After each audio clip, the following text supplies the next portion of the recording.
Hi, hi, hi, hi. MJ, congratulations, you're first. Also, hi, MJ. Clearly, hello. Uh, we're here. Um, so, I've got big news, and it pertains to what I'm making, so I'm going to start off the day with it.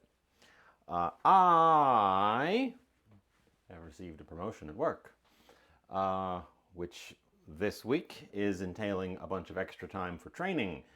So I'll be making a big pot so that I can take leftovers with me all week long. And also, taking 3 things out of the freezer. So that's the big news for you early risers. Um, for you looking what we're cooking, we've got shrimp, chicken, sausage, peppers, onions, celery. I don't have any okra. We're not doing that part. We're using bok choy. I didn't really plot this out super much, except for the old, let's grab some things out of the freezer. So we're taking 3 things out of the freezer, at least. I'll throw some bacon in this as well. Everyone loves some bacon. Uh, yeah, so, busy day. It's gonna be a busy week. It's gonna be a busy week.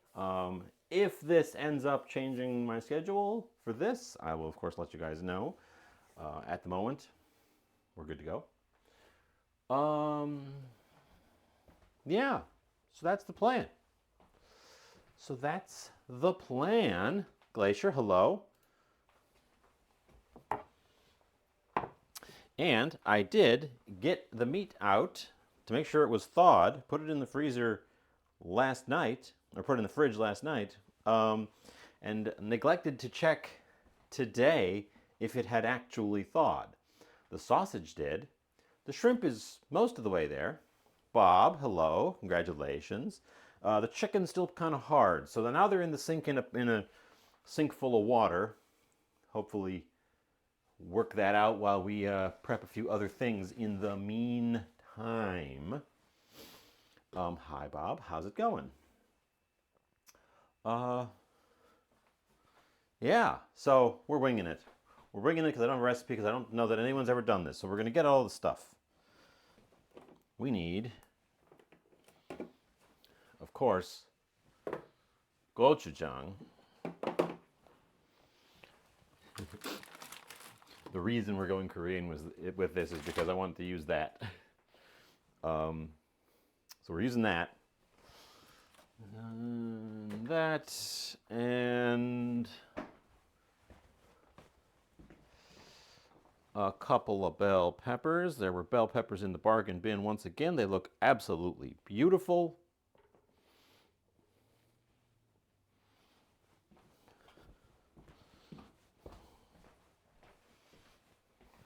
They look absolutely beautiful. That one's a little bit wrinkly. This one's basically brand new. How are you all today? How is it going? We're going to use this. Oh, we're not going to use that one. We're going to use this funny shaped onion. The other one we're going to throw away because I can see that it's gone off. We might grab a second onion. There's fresh onions in there as well. So we will start chopping. Yeah, we're gonna do a lot of ingredient prep towards the front end of this. So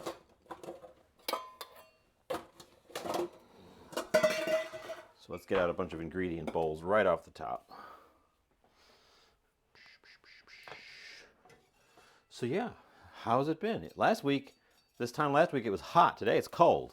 Tomorrow it's supposed to be warm again. In between it snowed. We had snow. Not a ton of snow, but I got snow on this onion cleaved like a shallot does.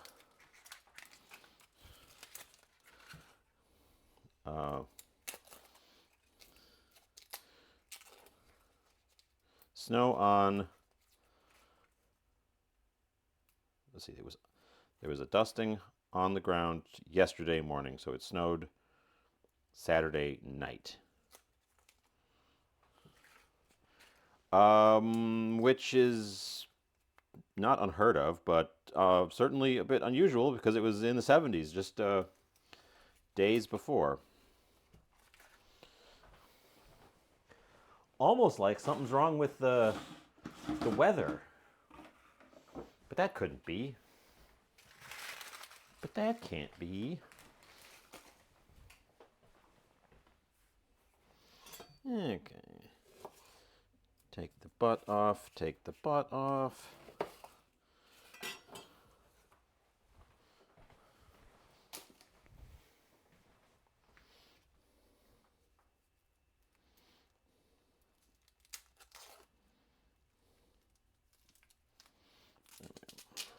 Oh, no.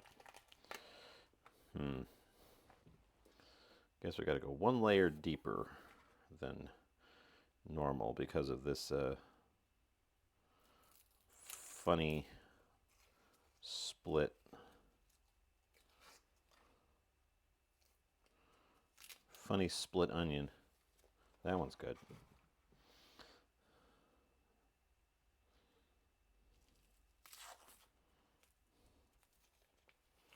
And that one's good. Okay. Oh, ba-ba.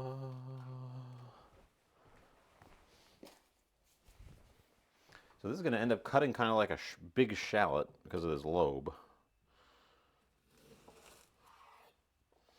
So let's do that.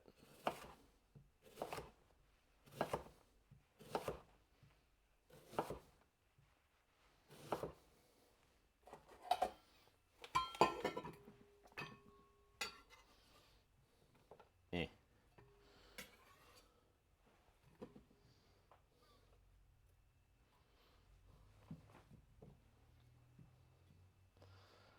So yeah, I'm riding a little bit high off of the good news.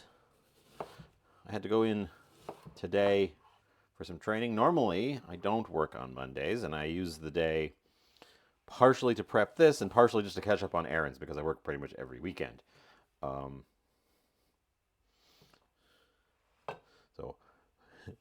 so Monday is kind of like my reliable day off. But training sleeps for no one.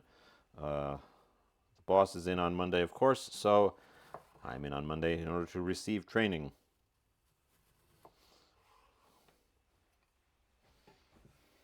Which I don't mind. It was a short run just because they don't need me for a shift. They just need me for some training time.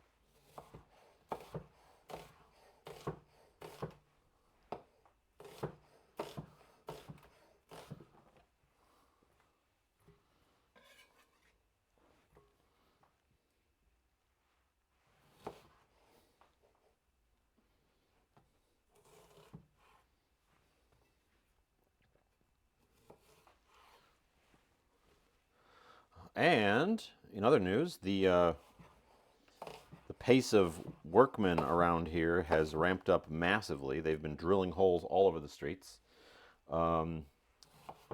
running those fiber optic cables. So now's the time to check up with the company and see if I can't get hooked up, because clearly the cables are there. We're making a big pot because I want to have multiple servings throughout the week of this. We'll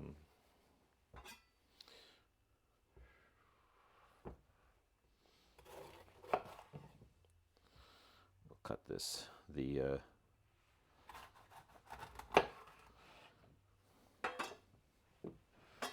will cut this the chef way, which I rarely do, but honestly, if you do it right with a nice fresh, the problem is my peppers aren't often super fresh, but with a nice fresh pepper, and especially one that's very even, it de-seeds just that easy.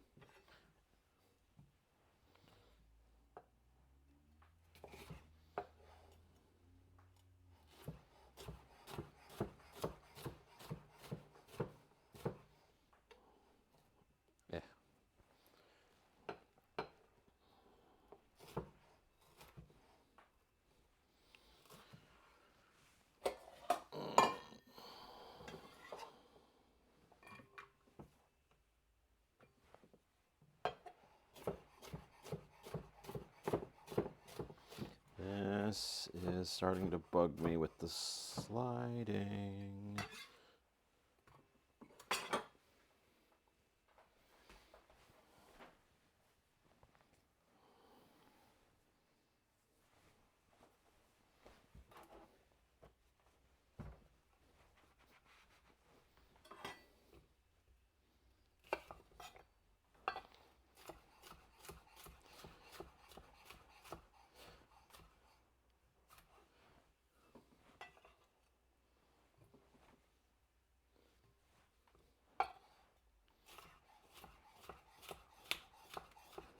I'm guessing Bob jumped in and went back to wherever he was before.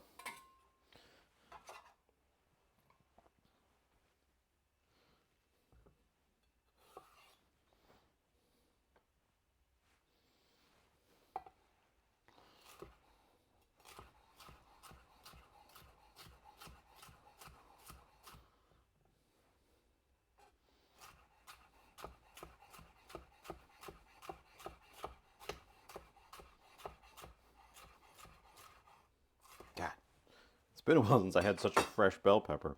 I forgot how easy they are to cut when they're super fresh.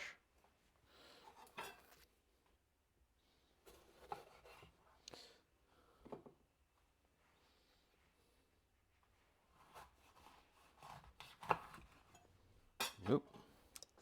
That one wasn't quite so even. Ended up sawing off the lid a little bit.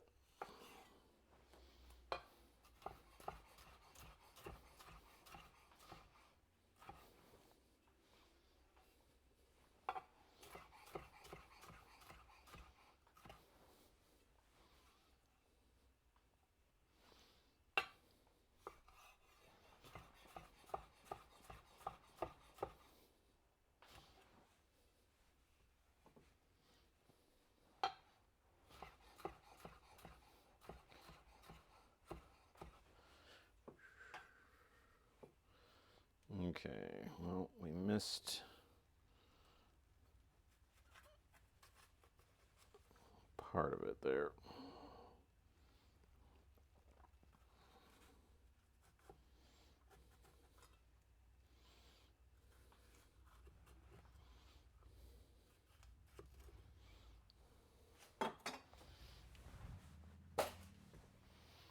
But still not that bad of a job.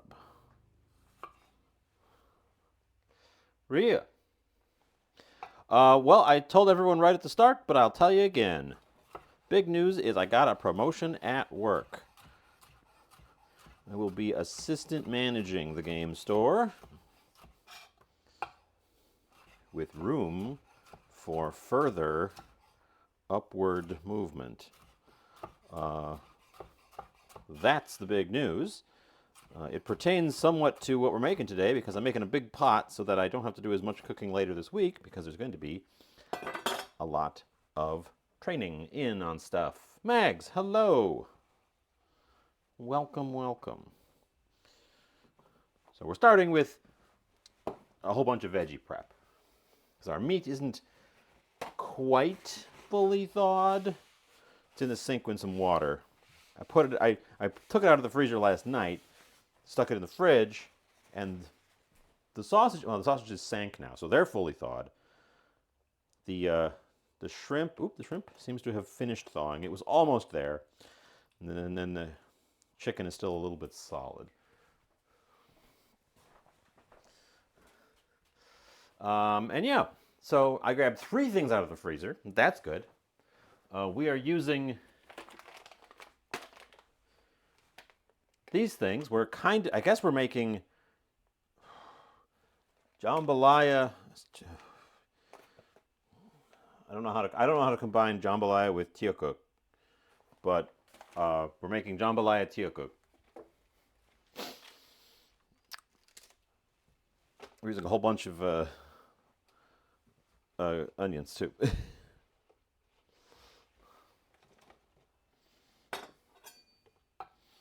We are going to save the nubbins on all of these. I don't know if we're going to use that specific one, but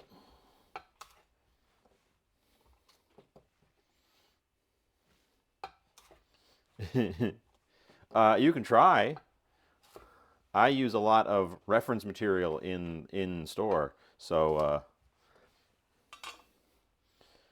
without that, I'm not quite up to scratch. Taking off the dry ends. Dry end.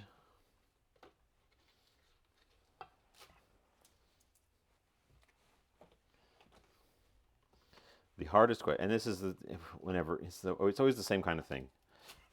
It's what's your favorite game? Well, let me tell you a tale. The tale being, I don't know. There's lots of games. They all have different merits. A new co-op game you like: Legendary, Marvel, Horrified, and Pandemic. So this is the part where I would go to the shelf and scan and then remember, oh, this one. That fits those criteria. I'm a very visual rememberer.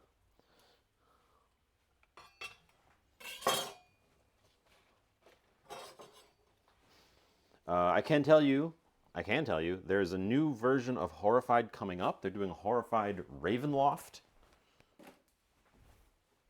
So keep your eyes out for that one. I'm going to throw another onion in here. Squeak. Ravenloft. That is the Dungeons and Dragons setting focused on the vampire lord Strad von Zarovich.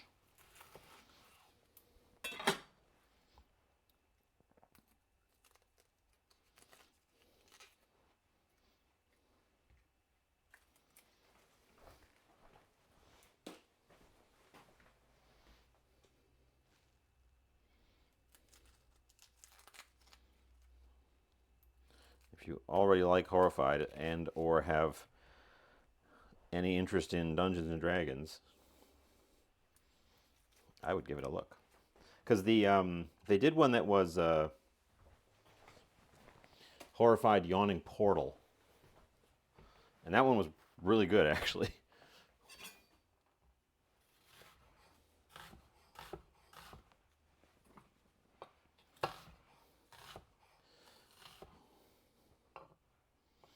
Otherwise,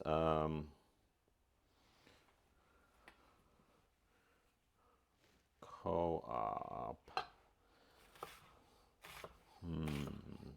I'm just thinking.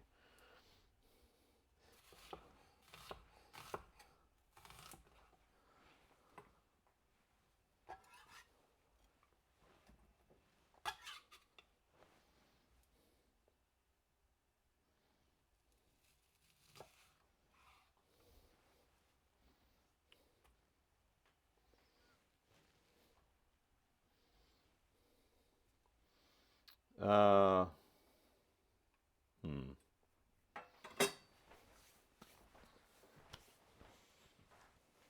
I don't know. I don't know. Without the game store in front of me to look at stuff, I don't know.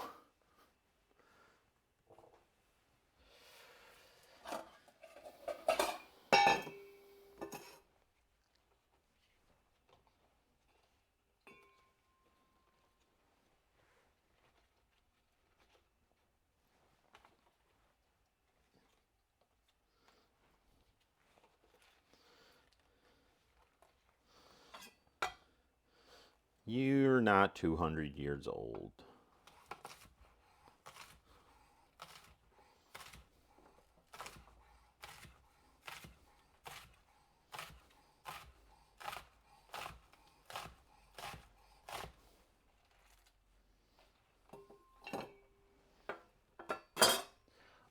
Welcome back, Bob.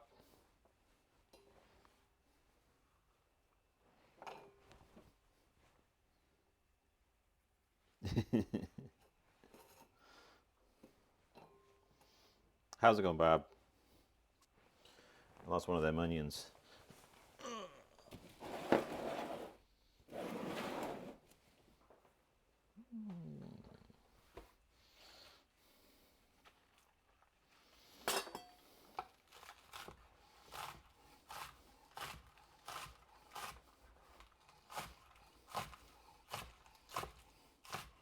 But yeah, they brought back Ravenloft again for fifth edition, and it's pretty good. Good enough that there are now fans of Ravenloft that are looking for things outside of D&D.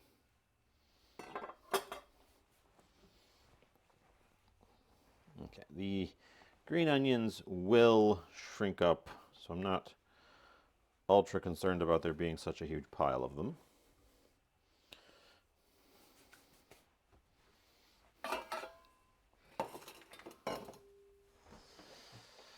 The next one is the one that I don't really know how much of this I'm going to want, and it is our baby bok choy.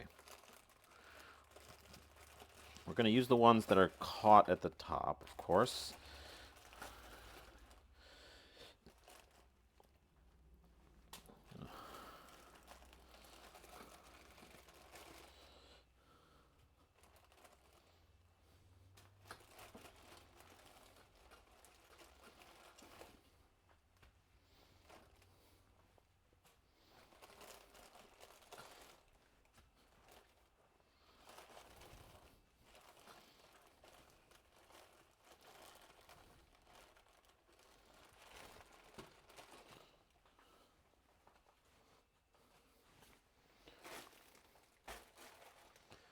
We're going to go with that many, which is 7. And we're going to just pull off any of the leaves that look gnarly. The bok choy at the top, the leaves kind of got caught in the tie where they tied the bag off. So some of them got a little bit crushed up there. So I'm just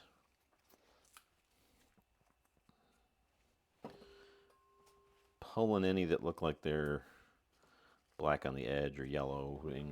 Just yank them off.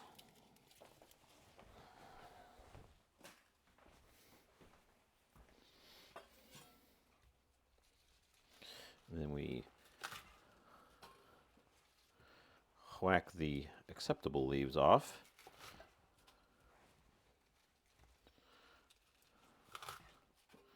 To be set aside.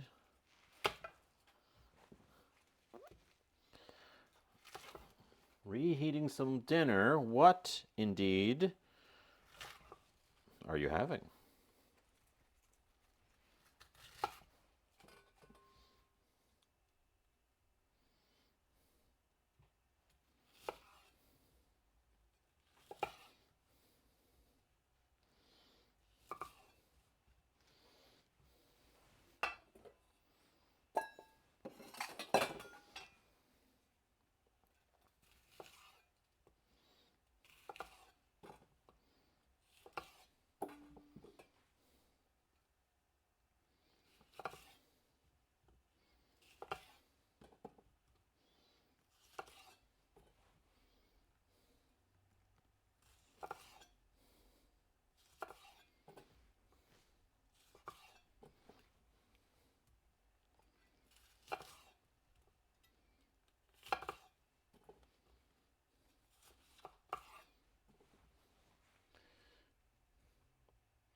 Chicken potatoes, pork tamales, fridge clean out. So, protein, starch, protein, and starch. 2 proteins, 2 starches. Gotcha.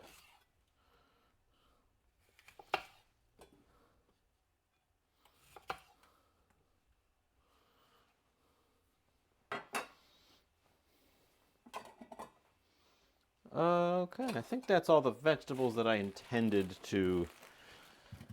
no, it's not all the vegetables. There should be some of this, and at least 1 carrot. One of these giant carrots.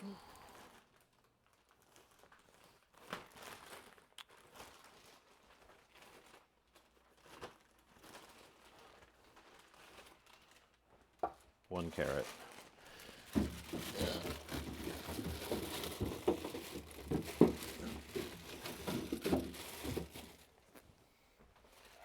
one big stalk of celery. Or 2 small stalks of celery.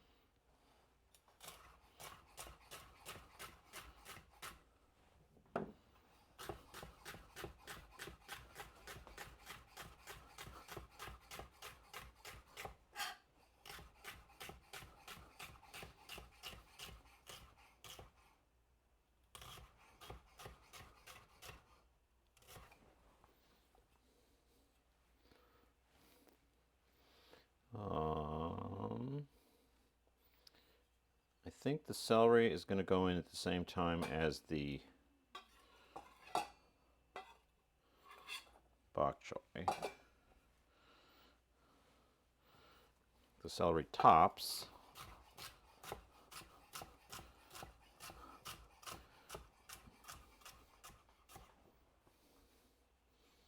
can go in at the same time as the bok choy tops.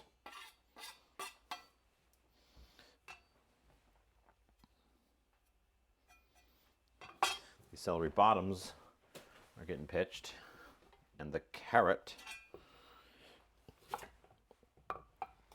topped and tailed, split and split.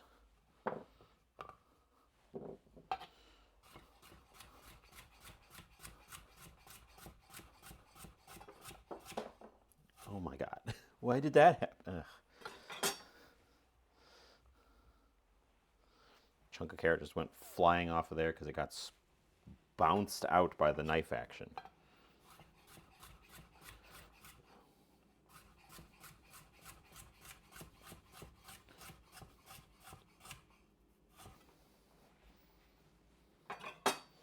And I will throw those in with the onion.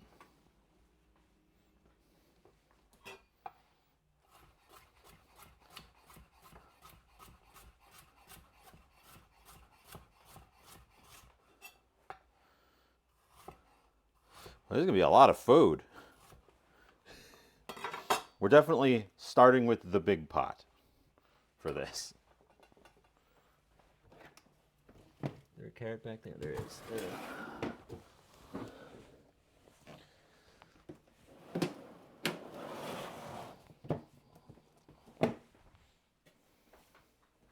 There's going to be a lot of food. There's going to be so much food.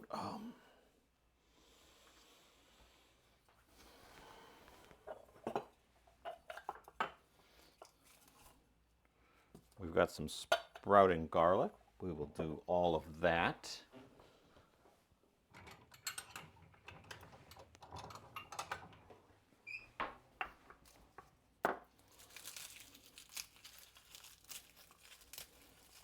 Yep. We're just going to do this entire head. I did pick up a fresh one because I didn't remember how much I had. I'm not going to use the fresh one because there's enough here. But we'll just use this one in its entirety.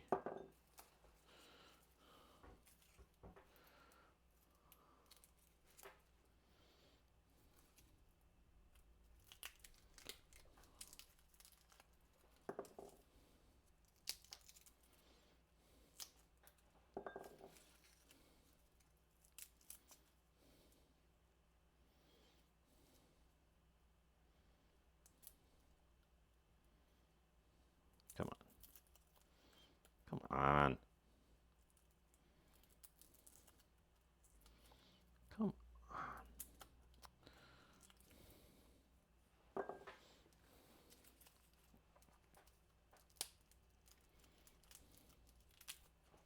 Oops.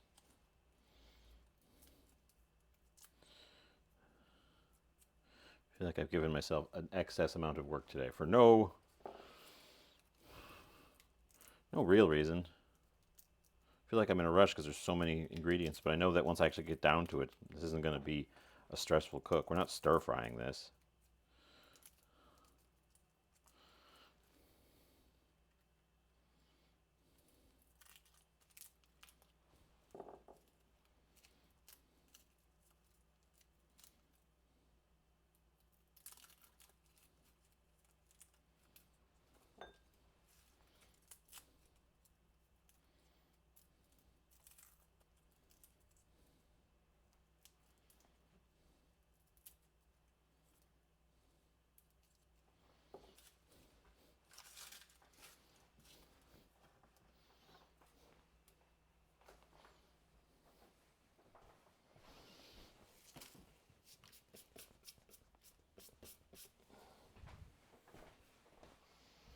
Okay.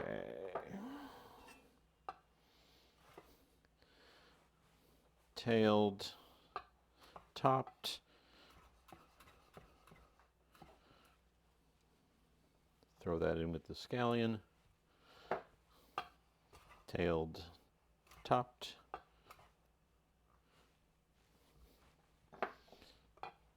Tailed, tailed.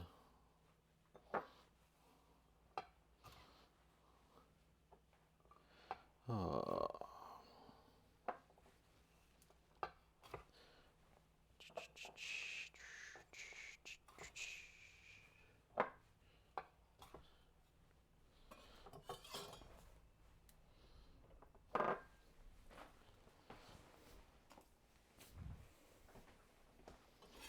Okay, and then we're just going to take each one of these, go smush,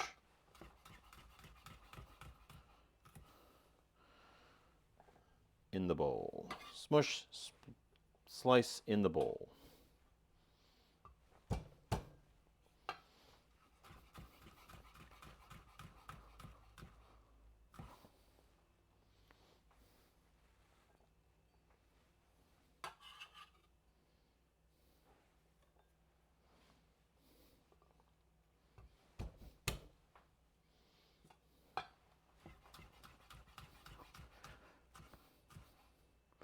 Oh, so how's everyone else doing? We heard from Bob.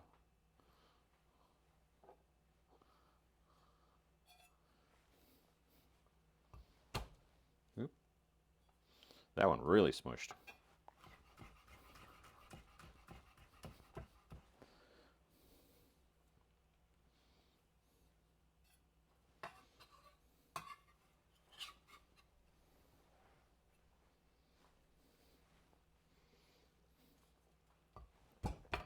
Oop, that one. The knife is slick with garlic juice.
Respectable amount of garlic. It is slightly more than half of a head.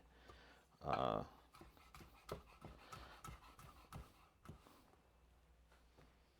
Although they were large heads of garlic, so probably a full normal head of garlic.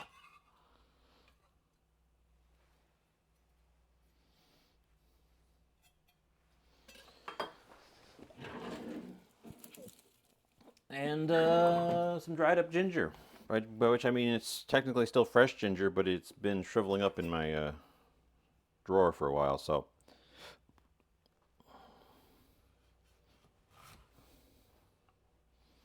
Still fresh on the inside.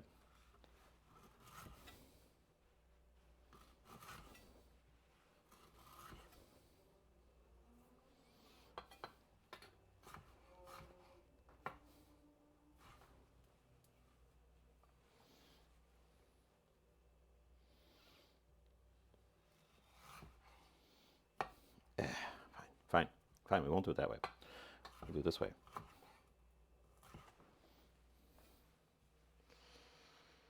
Chocolate chip cookies with your niece?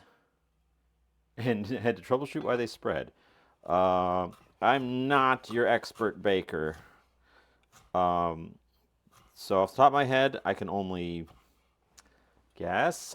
Feel like spreading is the result of too much fat. So it melts out before the flour can absorb it.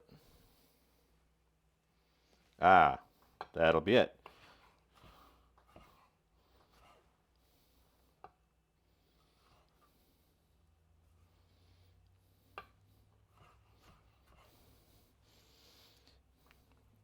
An understandable mistake. The flour seems like the least delicious part of the cookie. Why would you want more of it?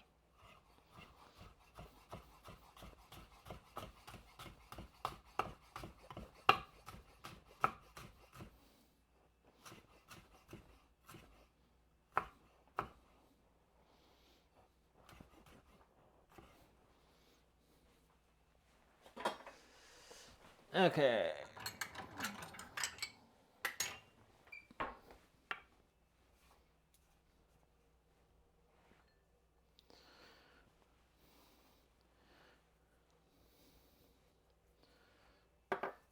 Okay.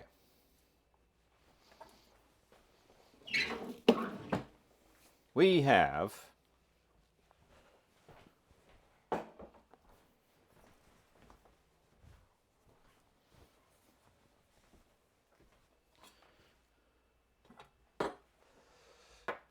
ginger, garlic, bok choy and celery.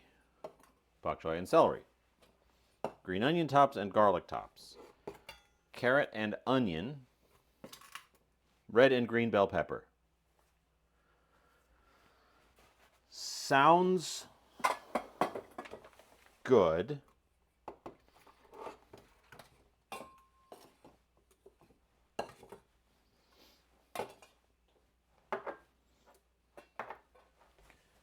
We need several more things.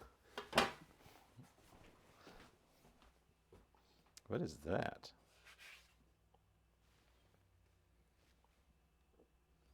Guess we'll give that an extra scrub. We'll use this side.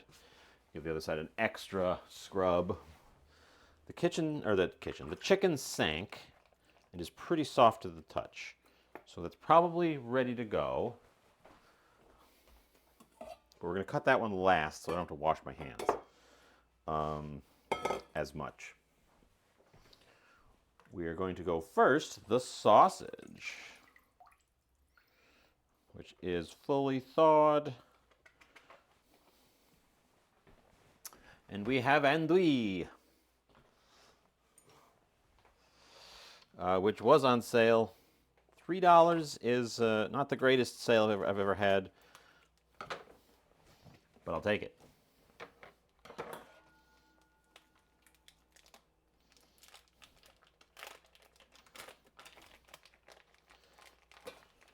Mothman. Mothman? There's a Mothman?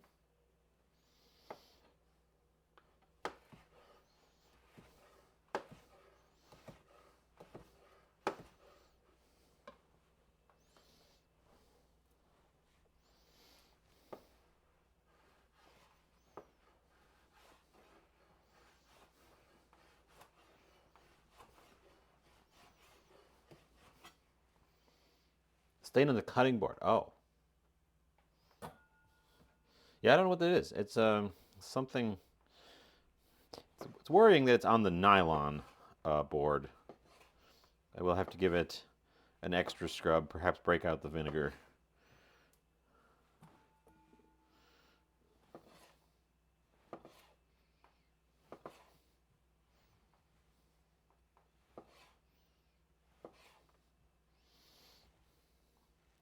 So these sausages, according to the package, are pre-cooked.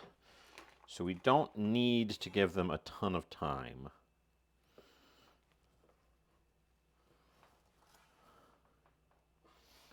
But we do want to get some browning on them. I think this is going to be easier to cut this way. Yes. Much.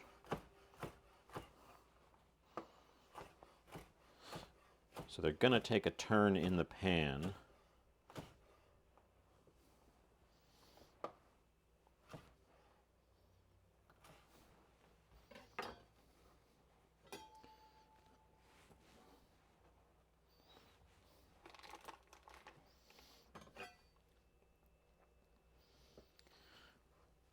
But probably after the chicken. Chicken needs to be... The only way we're going to get any browning on the chicken is if we cook it by itself. We don't have to get browning on the chicken, but I would prefer to get some browning on the chicken. And also the chicken will render out some fat. We're using thighs. I apologize, Roya, but we are using thighs, which will add some fat to our pan. Well, that's what we didn't actually prep, was all the spices. These are all the big ingredients. We also have spices, some of which are going to come from the andouille, but we have standalone spices.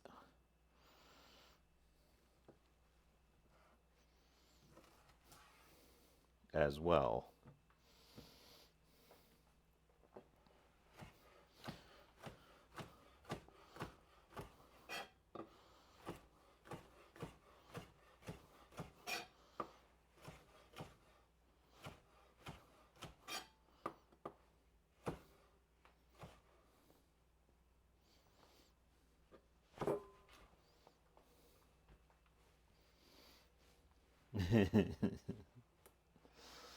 I apologize. I'm sorry.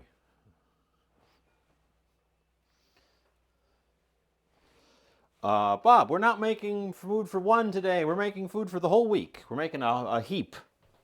We're going to get the big pot. Part of our conceit today is I'm feeding myself for a week on this.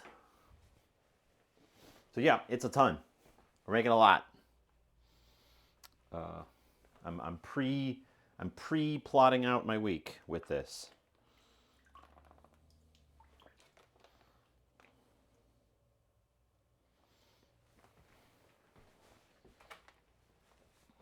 Where did I put those cutters?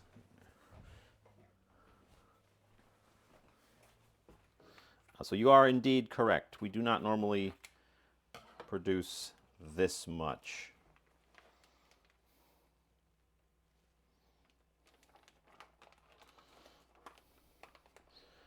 These shrimps are already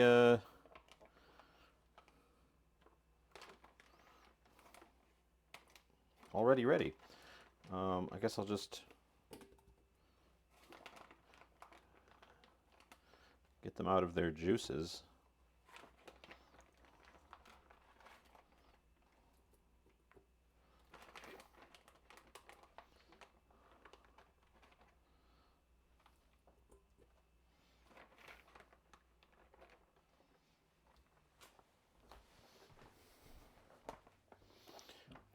I was considering splitting the shrimps lengthwise to ensure that there's little bits of shrimp in every bite.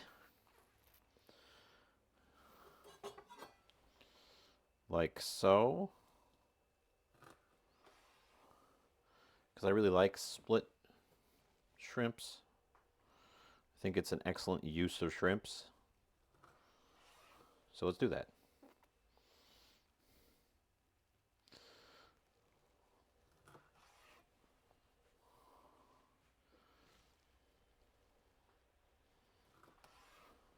But yeah, we're kind we're kind of feeding an army today, by which I mean myself over the next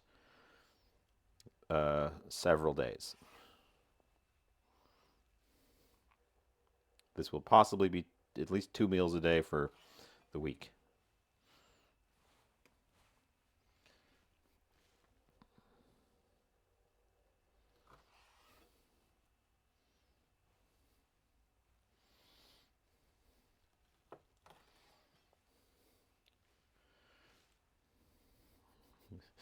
Yeah, I'll have to make sure that I actually know where the big pot is because we definitely need the big pot.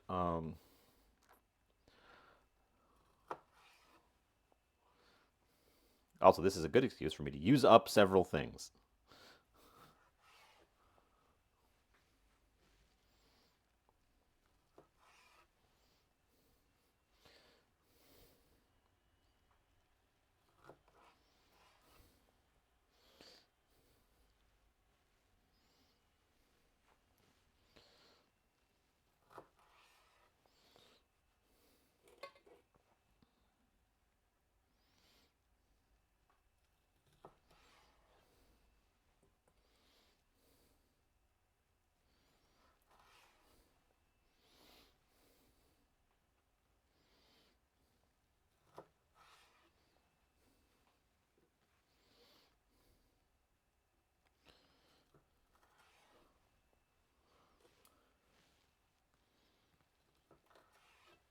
So when you split, I've talked about this before, but when you split a shrimp lengthwise, it still has the skin, the shrimp skin on the outside. The inside is just exposed muscle.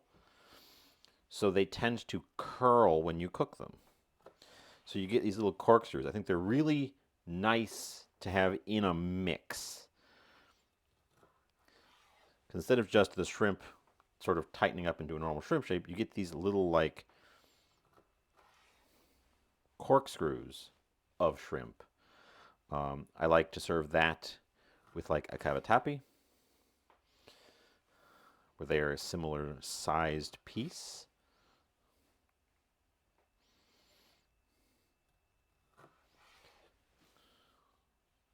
It also makes your shrimp go further. This is especially a good trick if you're using more expensive shrimps so that there's shrimp in more bites. Because the more expensive ones, at least the nicer Gulf shrimps, have a lot more shrimp flavor. And it's a shame to like mince them up to get them to spread out further. But if you split them like this, you get more shrimp in more bites.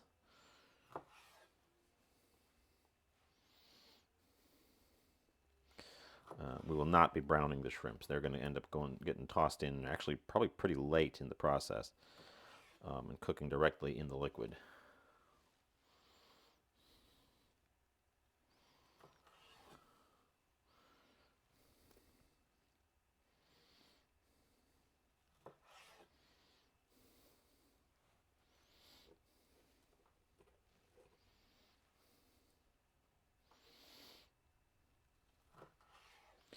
And we're going to try to maybe get away with only 2 cooking vessels, a pan for browning things, and then the big pot that stuff gets shifted into.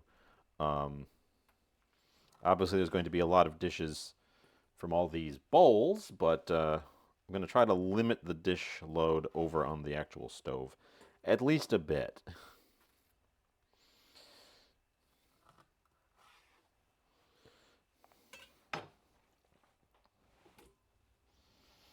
Okay, shrimps.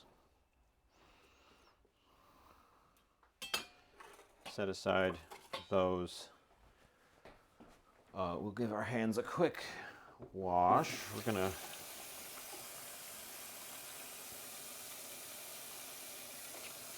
do the chicken last. The chicken's the last thing.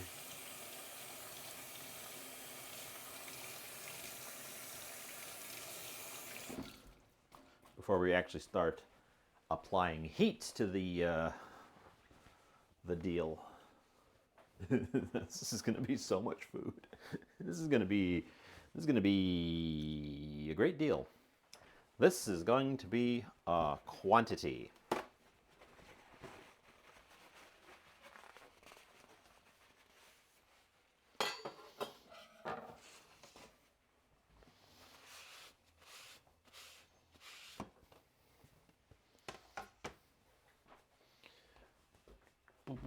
little mixing bowl. And yeah, for something like this, jambalaya for 10. Yeah, I could say. I didn't, but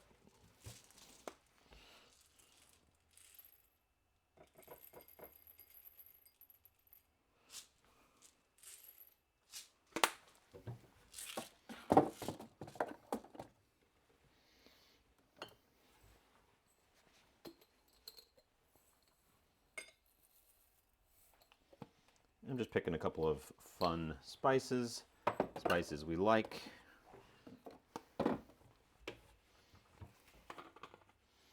That one was coriander and black pepper. This is oregano. This is not a Korean flavor.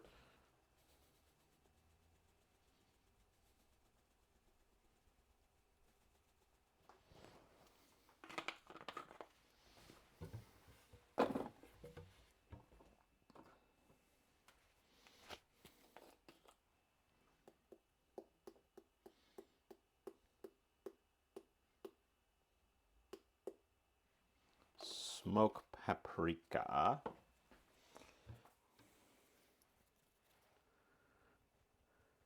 I've got some filet. We could throw filet in this and thicken with that.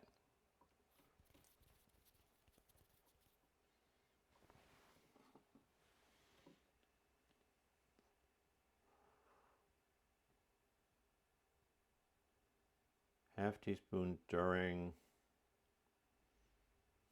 Just says half a teaspoon to gumbo.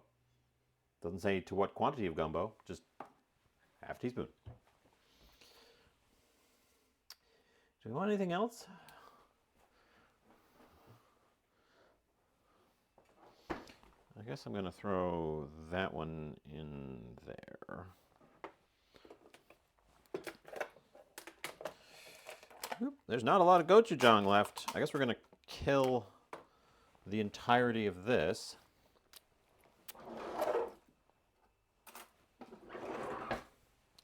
Put that on the list. Buy gochujang.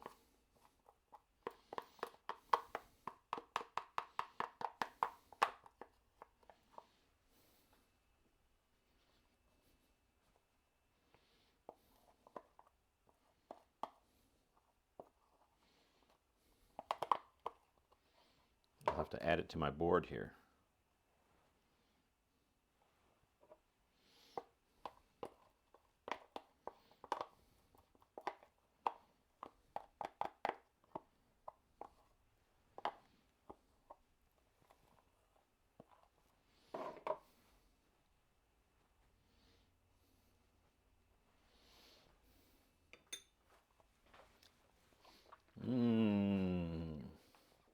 You lick your finger, and you're like, spicy. Ooh. Ah. Got a bite. It bites you back. I've also got gochugaru, so we'll throw some of that in. It didn't come in a proper container.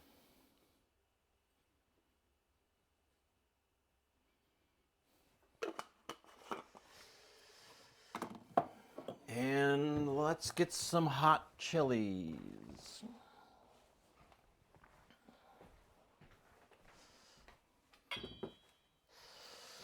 Okay, other than the chicken, I think we've got all of our ingredients ingrediented. The whole spices need to be ground. Should we throw cumin in? Nah, it's gonna take it in a different direction, I think.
Okay.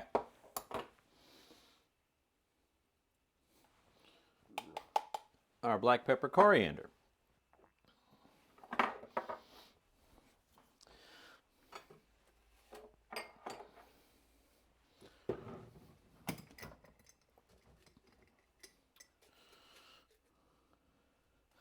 These are chile de arbol, so they are not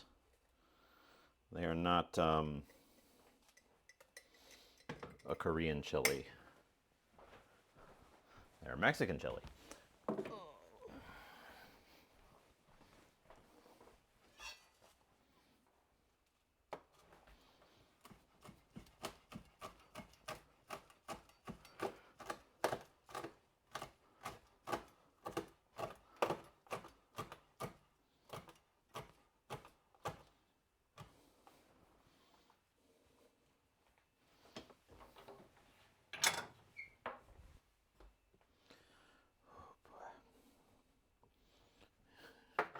You're right, though. It's been a minute since I did this much.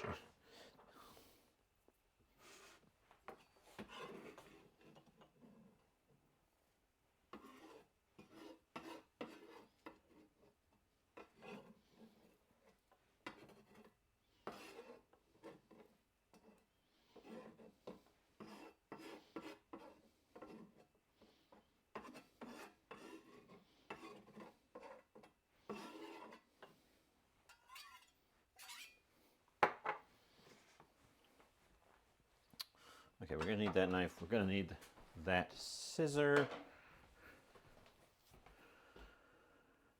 We're going to need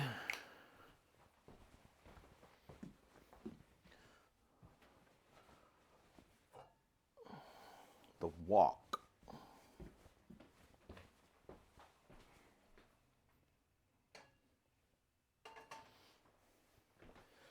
And the big stock pot, which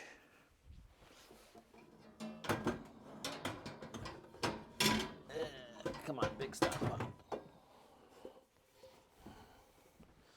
The big stock pot.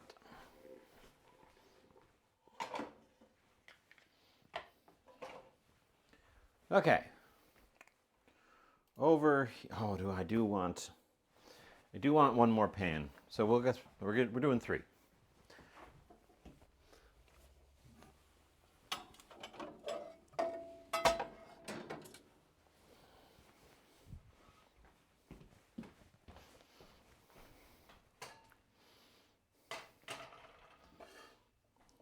Gonna start there with that. We might not use the wok. I'm worried a little bit about the wok. Okay.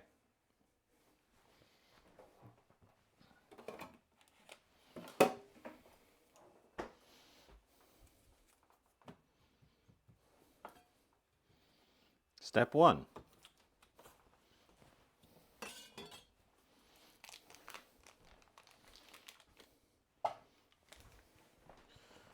Melt some butter in a pan.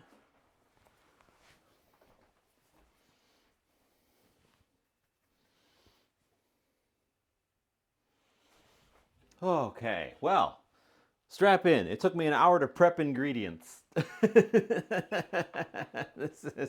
This one might get away from me. This one might indeed actually get away from me.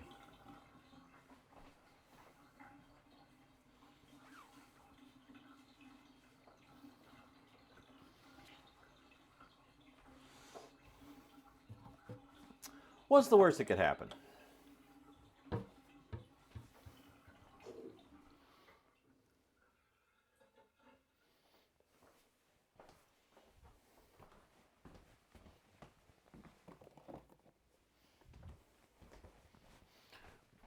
We need the flour tower out.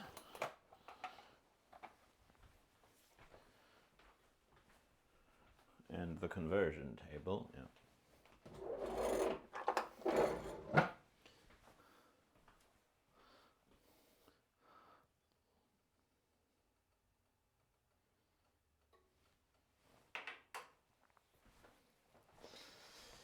How much sesame oil do I have? We're out of that one. Just a smidge in there. I've got a fresh one.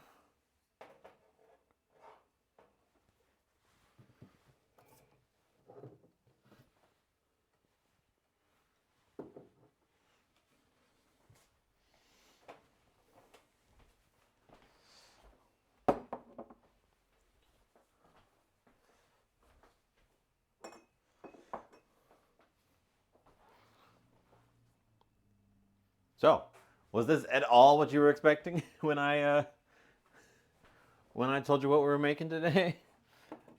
This is a lot.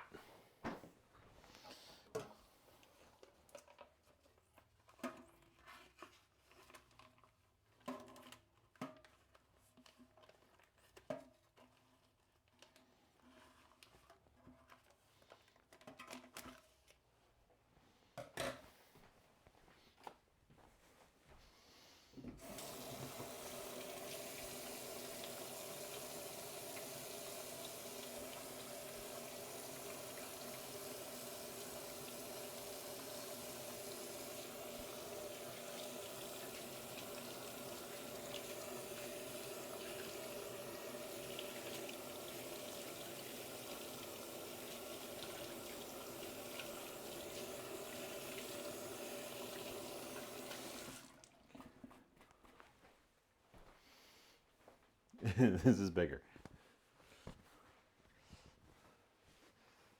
I think we're gonna be fine. It's gonna be very thick. We're not going for like a really soupy mix. We're going for a very hearty mix.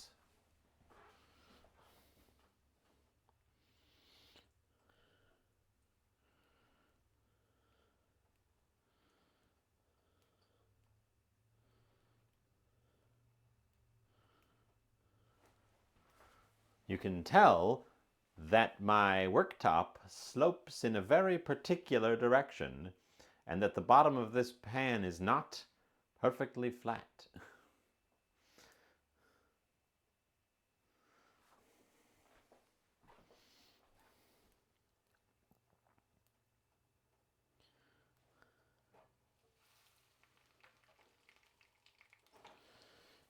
We're looking for the butter here to foam.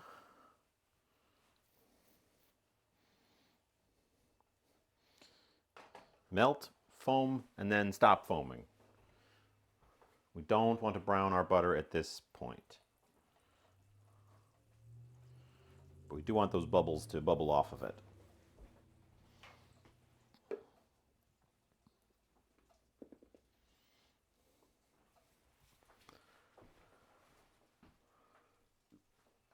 All stones leaned away from the camera.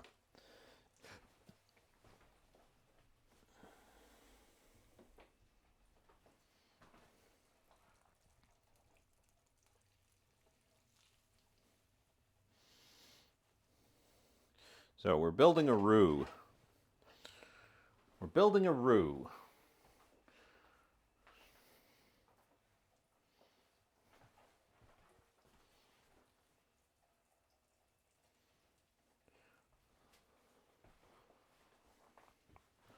We're going to need a place to put the roux once we're finished building it.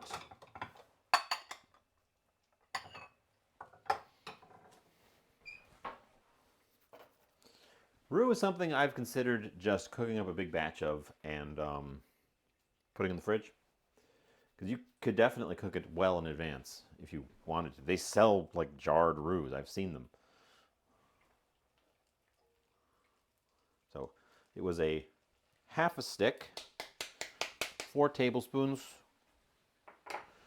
quarter cup of butter, so an equal amount of flour goes in.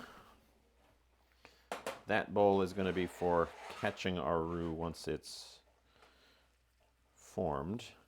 We're going for brown. We're not going for a light roux. We're going to develop flavor in this thing, up in this thing.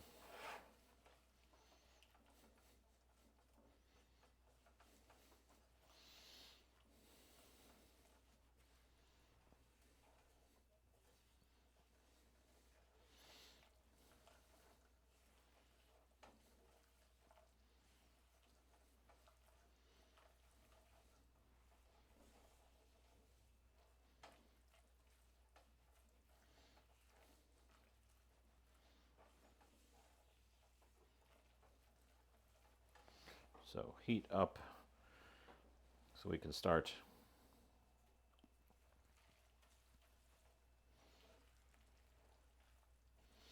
browning this guy. I don't know that I'm going to go for really, really black because that's time consuming and fiddly.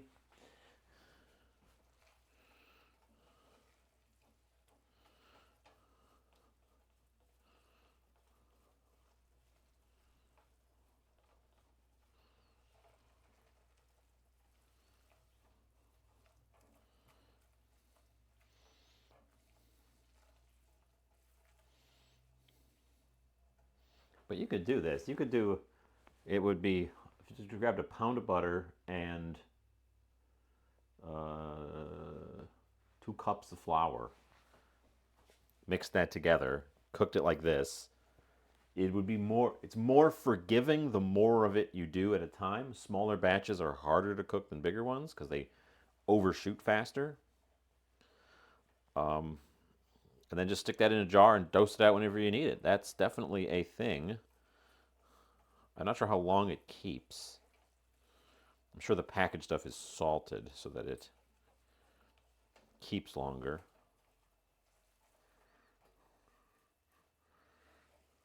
But it's cooked. It's cooked flour. So it, in theory, should keep as long as butter does.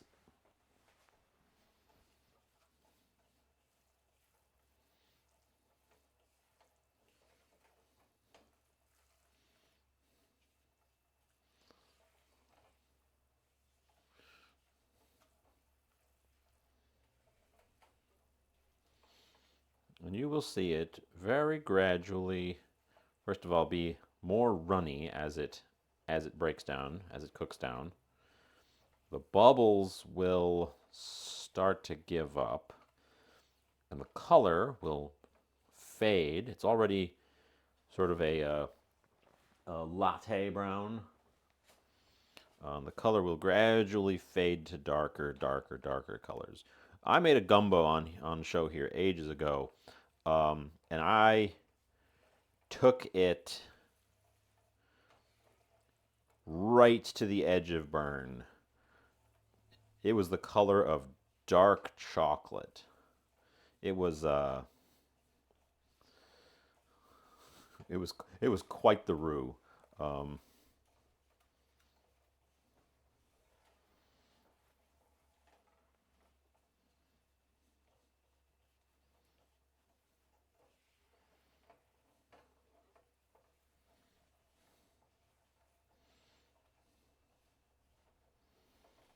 and that was quite the gumbo.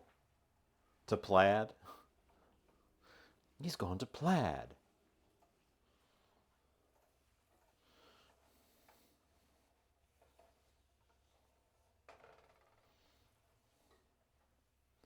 So I suppose technically I'm using, I called this jambalaya. I'm using a gumbo method. A really dark roux is more of a really dark, well tended roux is more of a Creole thing than a Cajun thing.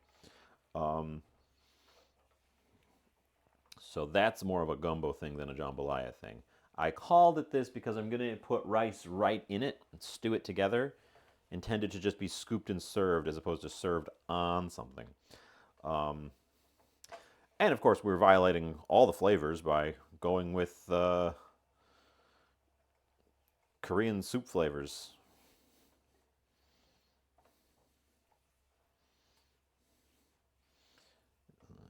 It's almost not even thick anymore. It's running. And it's a much darker brown already. We just want to keep it moving to make sure the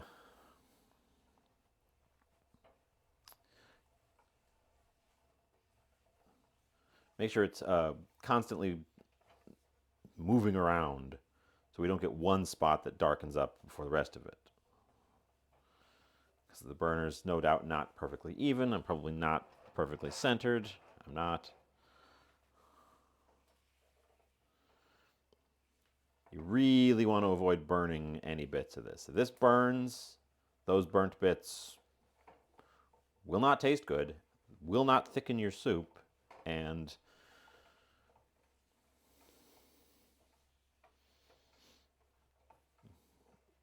you can't get rid of them. How far are we taking it?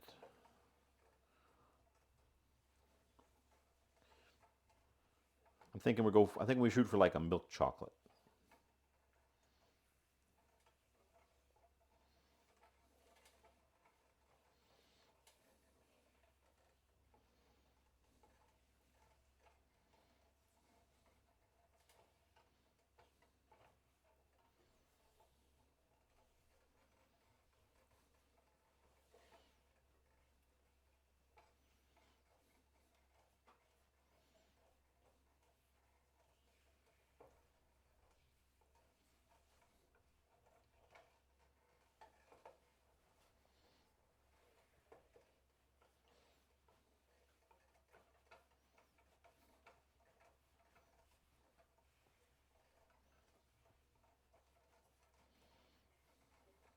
Which isn't too far off of where we are now.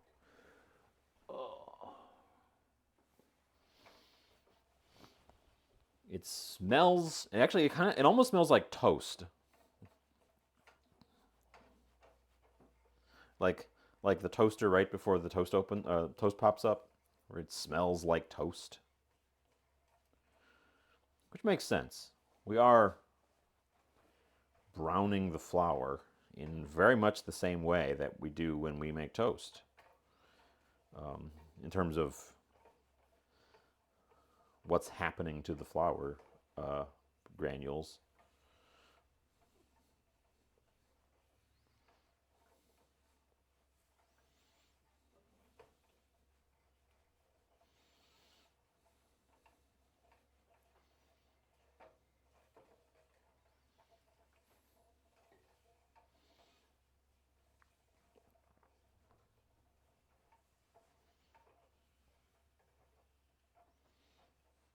What do we think? What do we think about the color?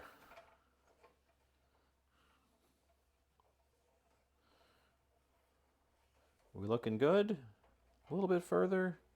It's very runny, which is good.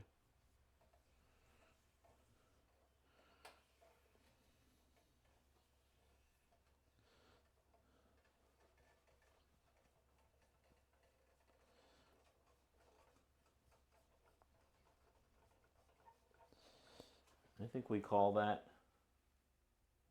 You like darker? Uh, we're gonna get good flavor already at this stage. It's not quite chocolate.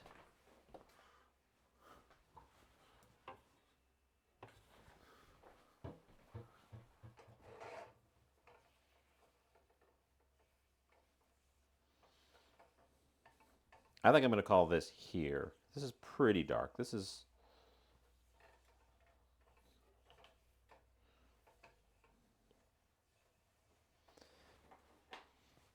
Like I said, it smells like toast already. And I think I'm going to use that as my signal. We might have a few little bits that are going ever so slightly far on it.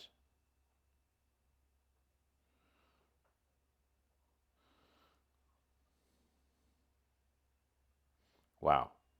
Doing that in the nonstick was amazing. I don't know if you could see it from your angle. Probably couldn't. Um, it just sort of peeled itself away from the nonstick. This is a very good nonstick pan.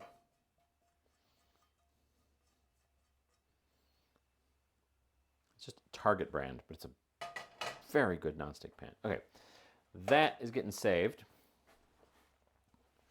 We're not doing the thing that I often do, which is build. It's like a dark caramel color.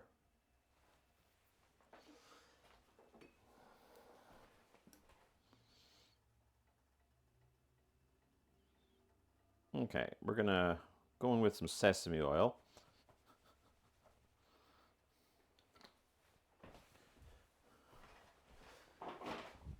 An unmeasured amount of sesame oil. Yeah, the Target branded stuff, for being less like a cheap store brand, it's pretty good. I've tried the Walmart branded stuff and it's not so good.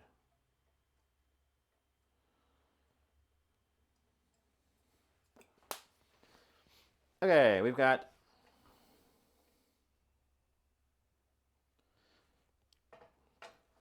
sesame oil on the heat. We're going to infuse the sesame oil with the hot chilies.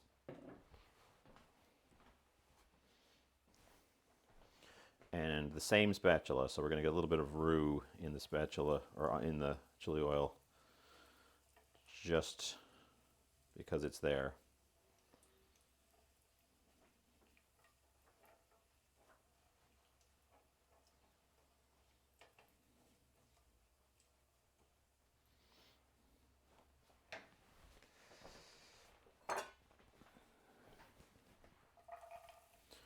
Ginger. Sometimes you want stuff to stick.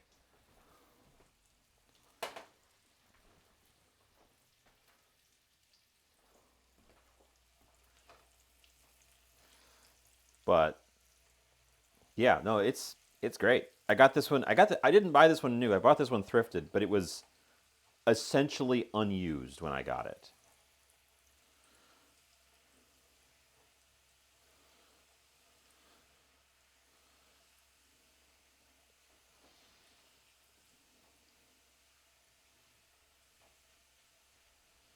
Okay. Chilies, ginger,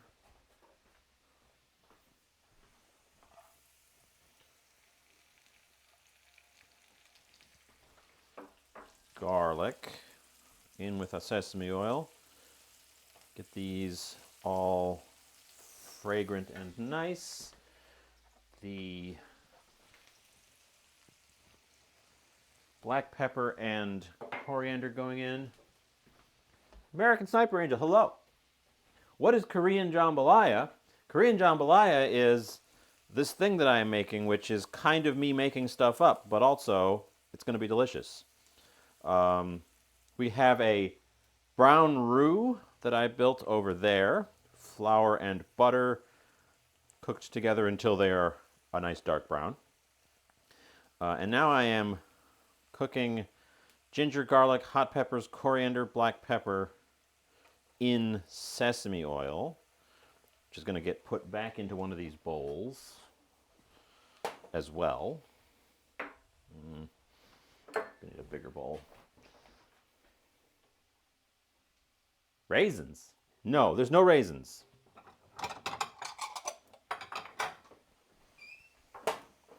Nothing's gone in the big pot yet.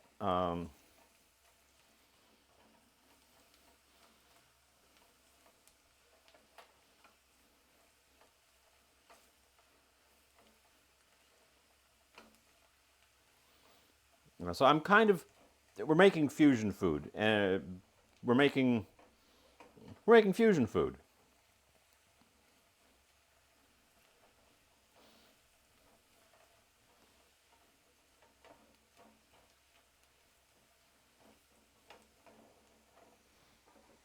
Let's see if I can get it visible when I get this one in there, because it just kind of peels itself off the pan.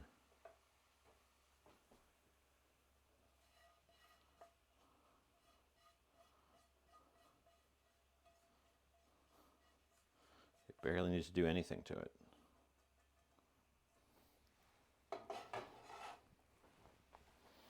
Okay, that set aside there. The big news is I got a promotion at work. I will be assistant managing the store that I was previously below that at. As a result, I'm going to be going in for a whole bunch of extra training. So we are making a big vat of food today so that I don't have to think about lunches and perhaps dinners for the rest of the week. So we're making way more food than I normally make, with the point of I'm going to be eating this multiple days throughout the week. I wanted to get the roux in and those aromatics in the oil. Um, I will still be on here whenever, on my regular time. I haven't locked into actually having a new work schedule yet. We're just shooting out training times in addition to my previous work, so I wanted to make sure I wasn't like scrambling. Uh, so for the time being, I will let you all know in Discord if and when my schedule actually changes to the point where it impedes me doing this. I hope to not be doing this or not be a phrasing. Excuse me. I hope to not be interrupting this in the process, but it's possible.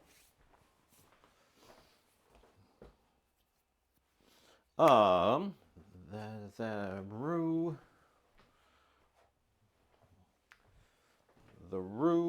the aromatic in the oil, and now we are at the stage of we're gonna do the chicken, which means we're gonna do the bacon. So come back over here. We're cutting 2 more things. Yes, there's more things to prep. And what's making it Korean is, in part, I'm throwing in bok choy, but also this is ultimately the reason it's Korean. I have rice cake for tteokguk, which we'll be using in place of the rice that normally goes in a jambalaya, which I think will be a fun twist.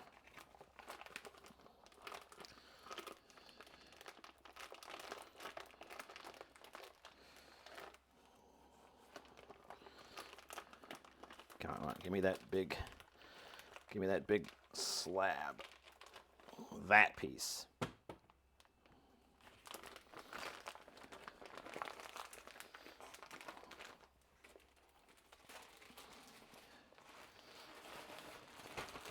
So yeah, as much as I love you guys, unfortunately, I'm not a big enough channel for this to quite pay the bills. So we're very excited to have opportunity to move up at work, so that I can indeed just continue on with you guys here, without having to stress. I didn't want. I never talk about the financial side of streaming. I don't want to stress about it.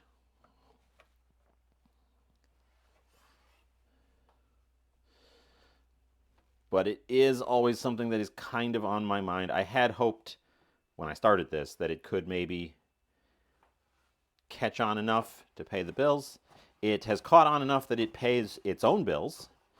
I am able to buy gadgets and ingredients and have a fun time and not worry about what I'm spending on the channel. So that's good.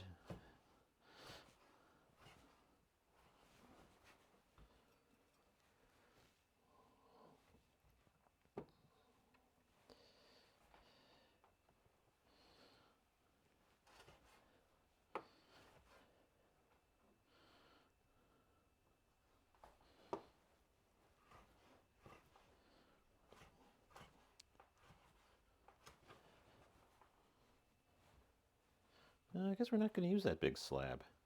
I think this is going to be, well, maybe we'll cut a piece off of it.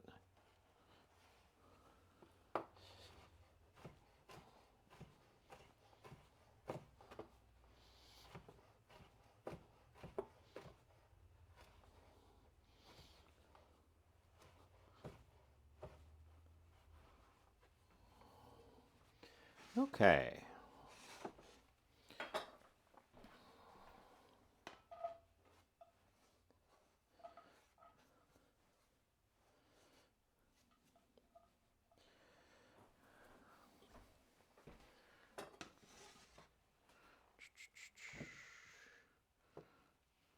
Yeah, we are gonna take part of that.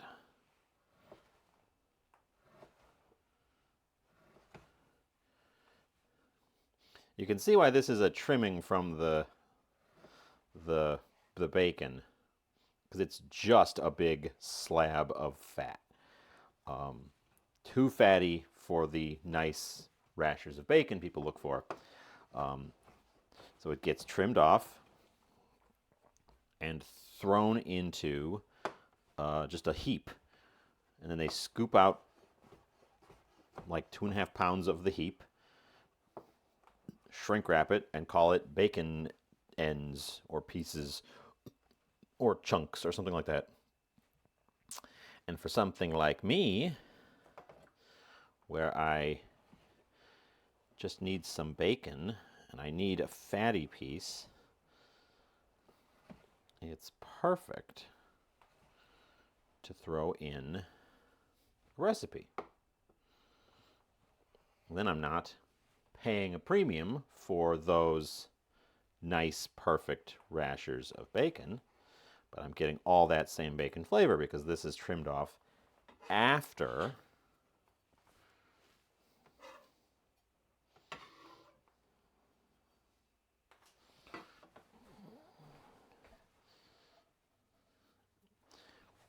it's trimmed after it's cured into bacon.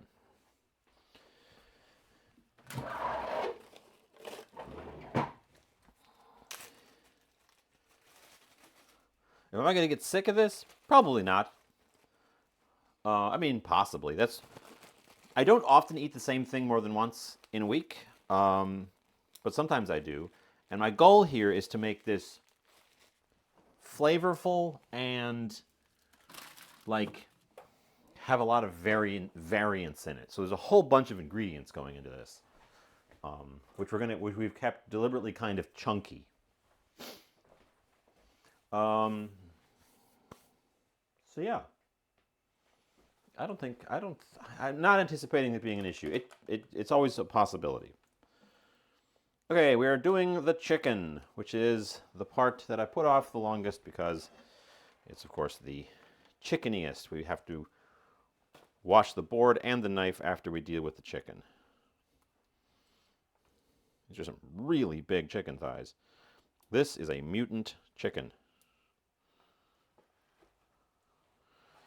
We're going to cook the chicken in the bacon fat. And it is going to render some of its own fat as well. Look at the size. This is like...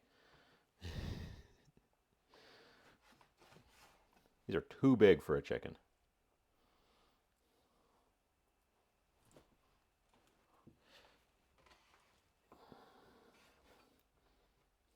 Besides, if I get sick of it, I'll just not eat it for a meal, and then it'll be there when I get back.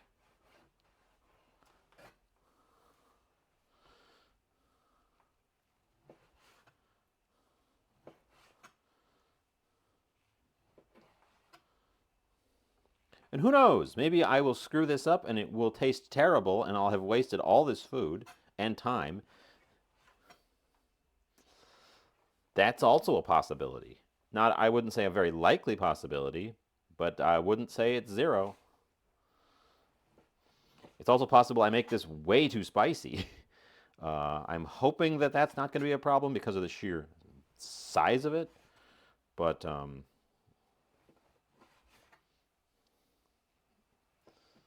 that's happened before where I made something and it was delicious, but it was so spicy that it was difficult to eat.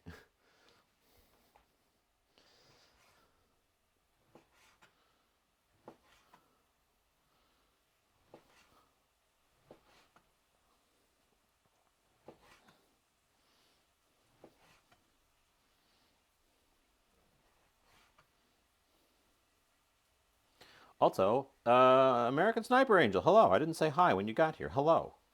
Howdy. How's it going? What's up? What's cooking? What's new? Etc., etc. Welcome in.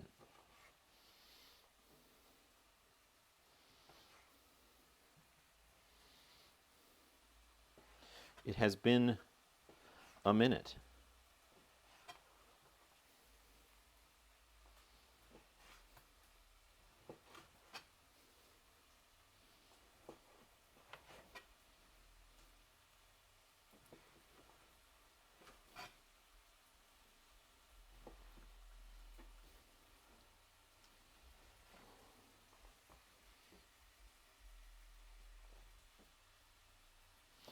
Well, I've already committed to some heat because of the when you got in, when I was frying the oil, there are 3 chile de arbol in that, and those are pretty spicy. Um, I'm hoping to just get a sort of medium spice for the baseline, and then if I do want it spicier, I can like add a shot of sriracha or something, goose it up.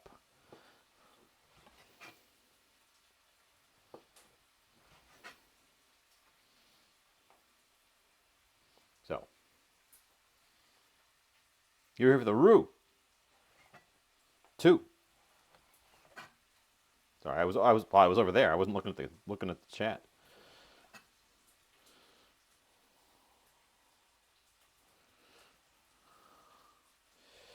I missed you. Oh, sorry, I missed you.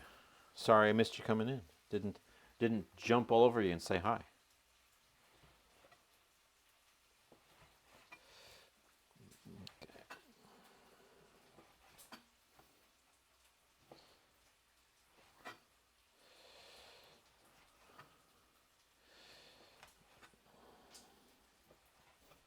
Okay, the chicken is done.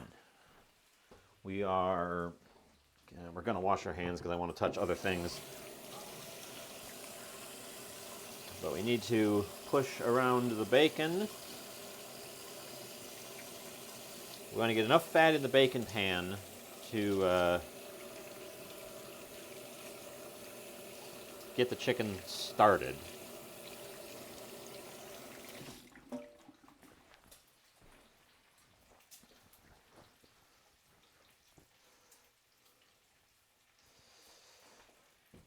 Oh, Bob, Sniper Angel, you are the same color. You are exactly the same color, and you have the little NASA logo as well. You look so the same on my on my screen that I am not. I apologize to both of you. Um,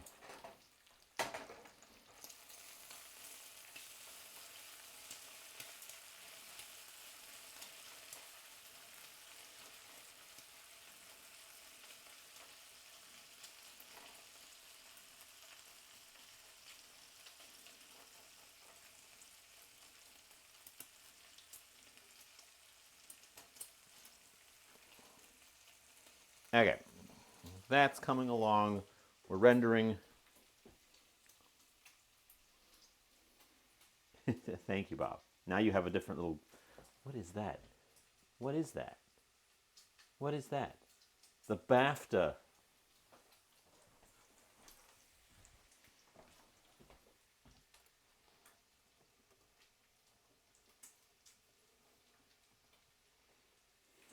There, break up the wall of blue.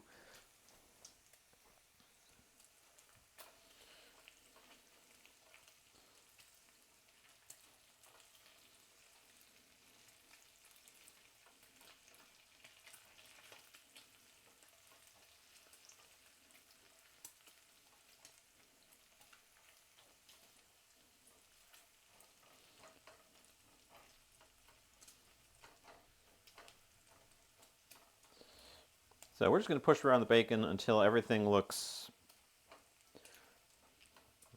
reasonably browned. I'm not going to be really picky because it's going to end up going in the big pot anyways.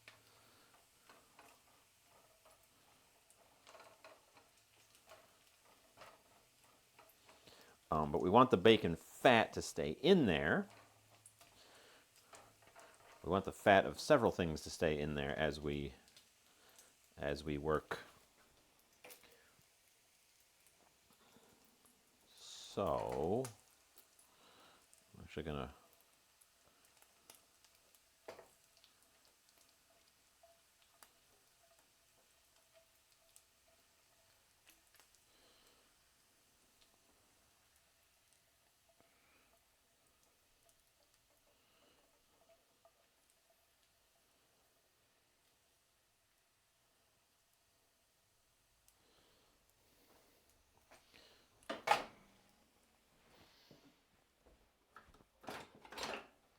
slotted spoon the bacon out.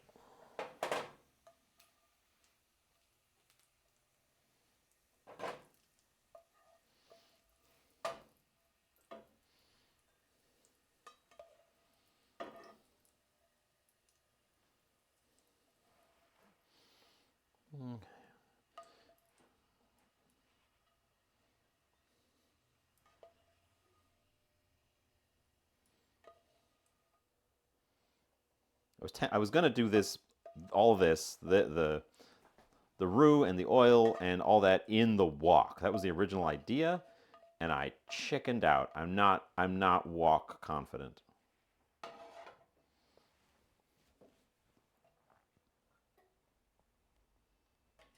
Yeah.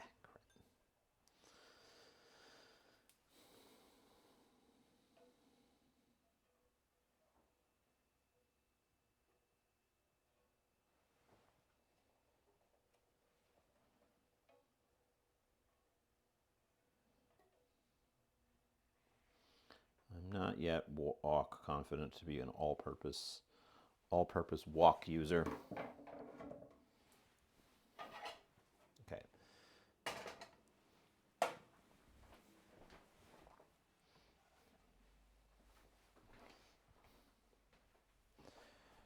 Bacon fat, chicken.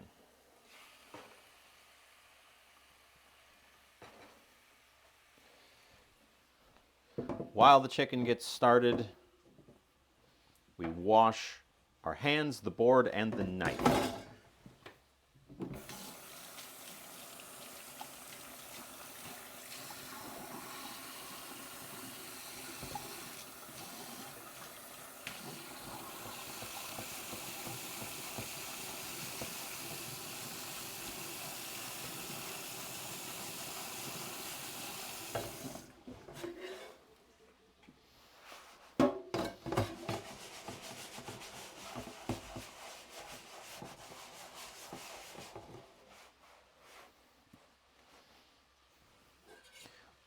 Of chickeniness, of chickeny goodness.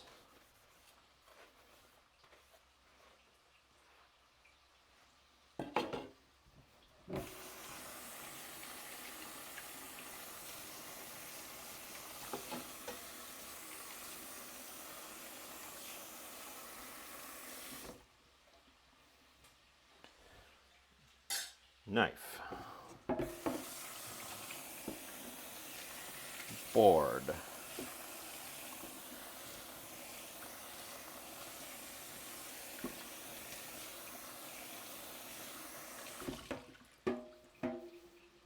and hands because they were in my hands when I washed them.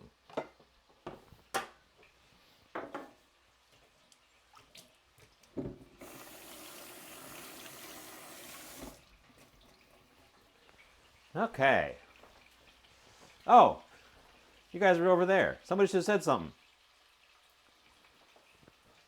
You missed all me fighting with the bacon.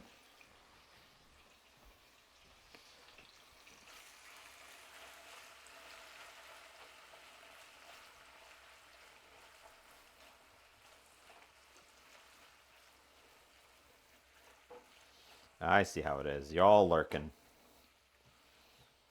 I appreciate the lurks.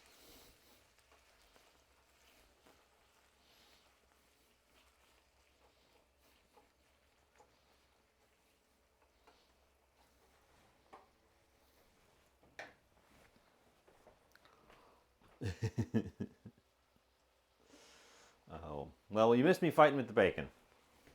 Because I wanted to leave the bacon fat in the pan and get the bacon pieces out. Oh, and we've still got the halo on. Turn that off.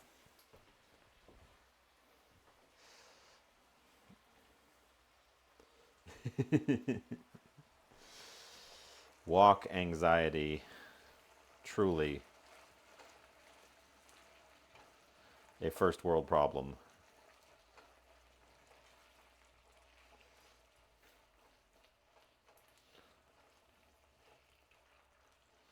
Anyways, we're going to cook this out. We're going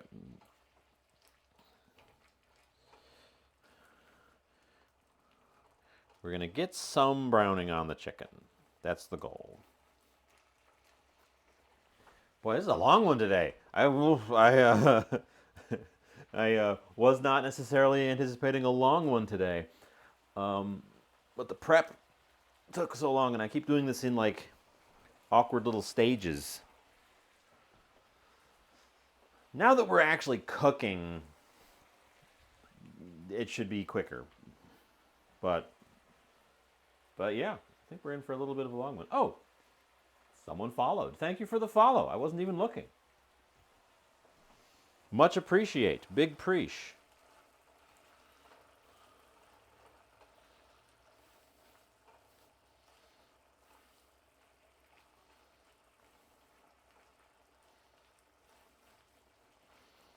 Okay.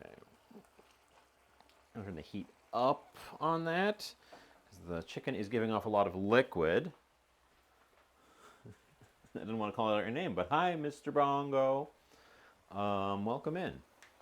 Turn the heat up because the chicken is giving off quite a bit of liquid, and we want to push it to brown. And it's a little bit crowded in that pan. The sausage will be less of an issue because it's already much drier.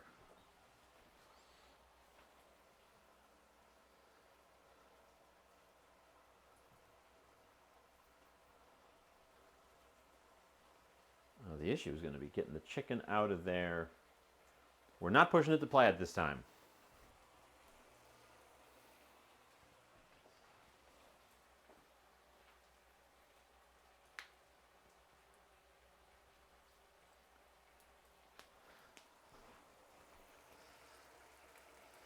Let's see.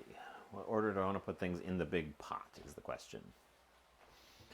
The big pot.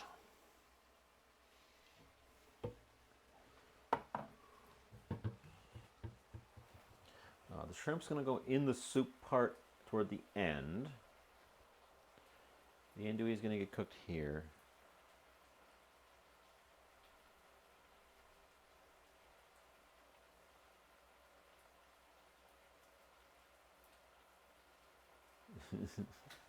Engage ludicrous speed.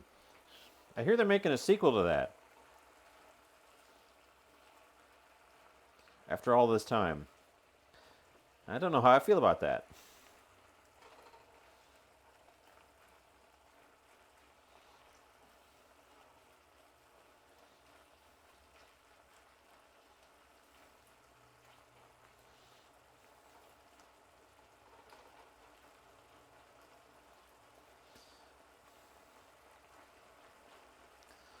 I always got the impression the sequel was part of the joke.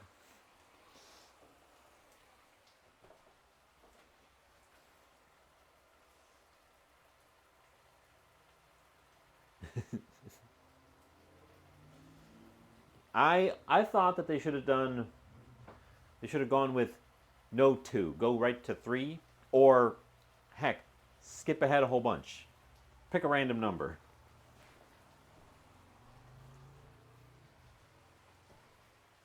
Spaceballs 17.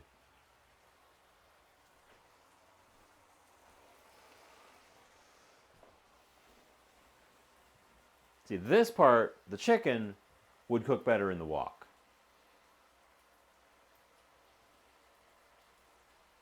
Than in this pan. That's for sure.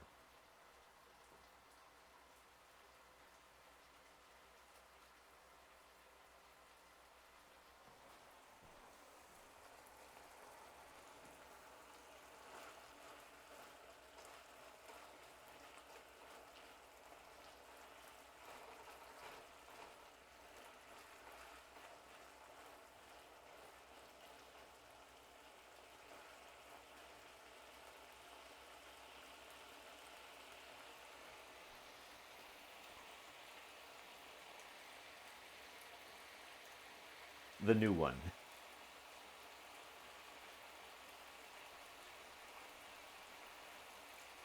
I suppose that's also an appropriately tongue-in-cheek title.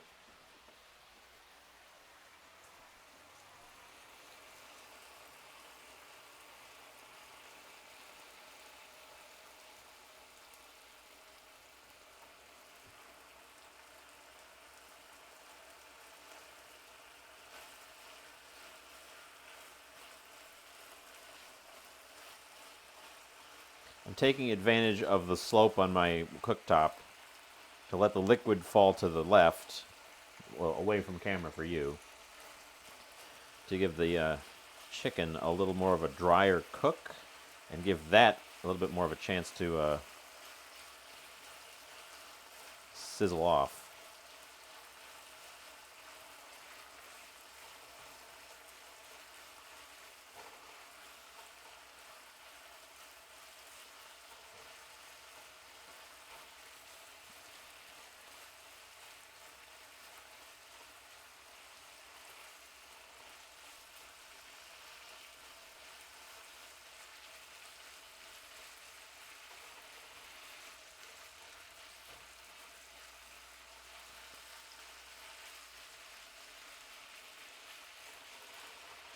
But yeah, okay, we got some more of the water out of it, so it should give us a little bit of a brown edge, and then we will chuck it in the thing. Baseball 17. Yeah, something like that, where you just go way overshoot it.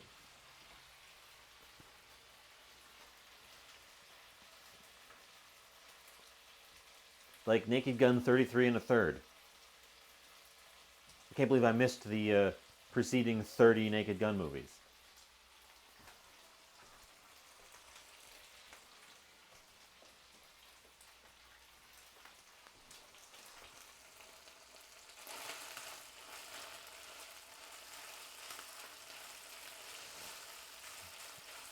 There we go. There we go. That's what I'm looking for.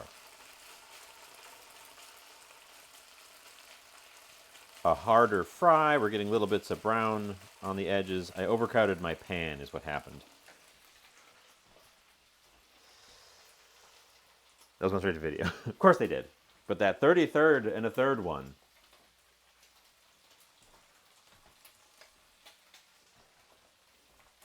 that one was good enough.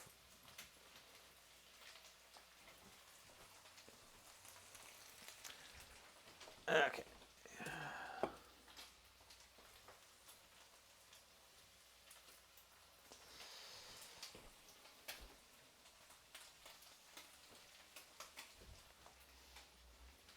I'm going to do a really awkward thing, and I'm going to put the chicken in this bowl and take the sausage out of this bowl by putting it in there.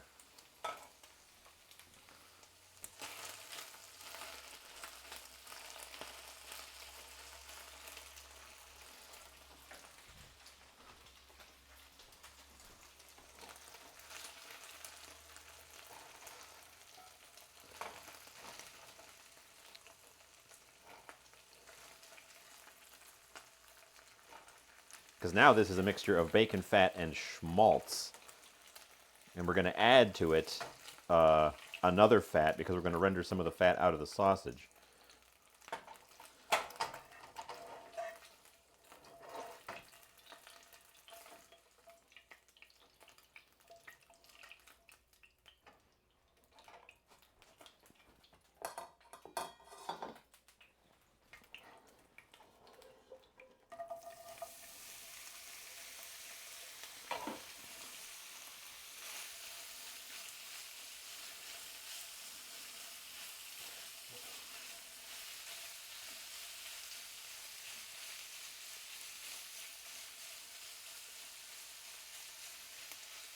Now the sausage should not have as much of a difficulty.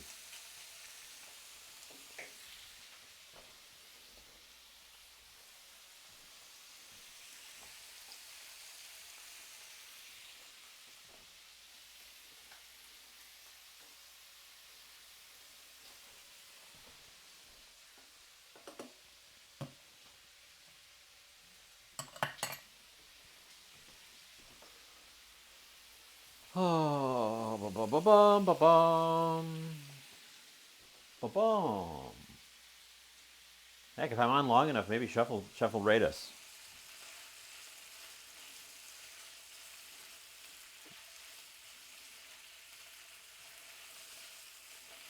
Then what'll I do for a rate at the end?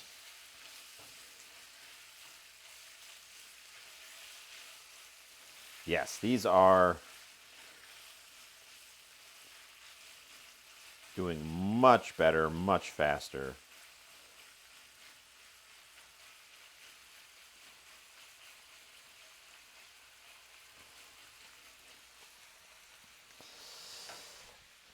I don't know about you, but I think andouille sausage is my favorite individual part of a jambalaya.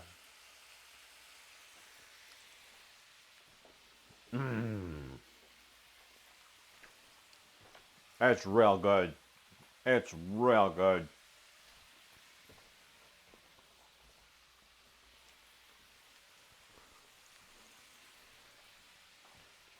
Man, every time I have andouille sausage, I'm like, I should have more. Linguica, tongue.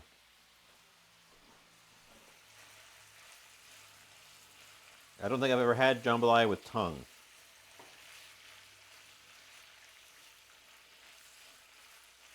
Or is linguica not tongue?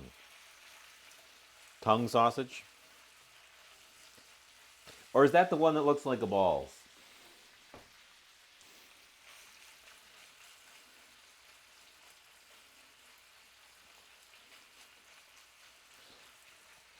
I've seen that one.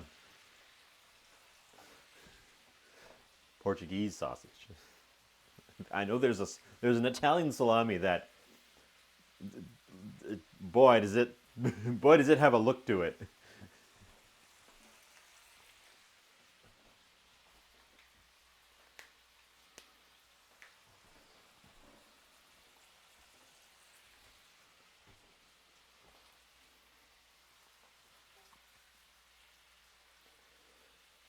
Linguiça. Portuguese. I don't speak Portuguese. Thank you for the pronunciation guide.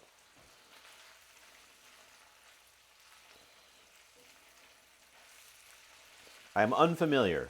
I'm largely unfamiliar with Portuguese food. Just end of sentence.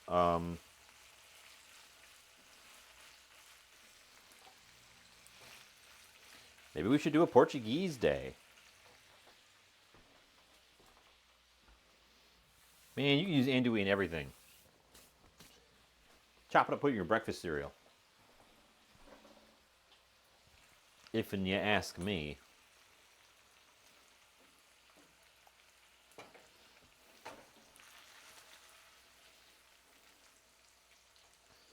Again, we want to keep the fat in the pan.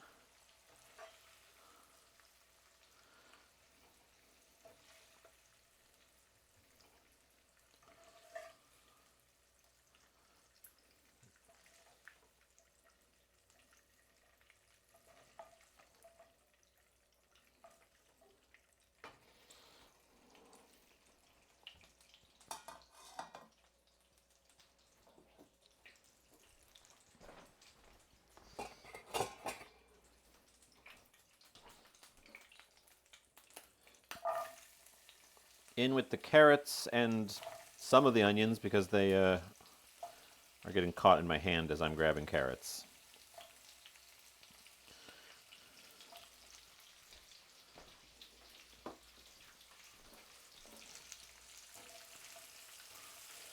Okay, from this point, everything we take out of this pan is going directly in the big pot.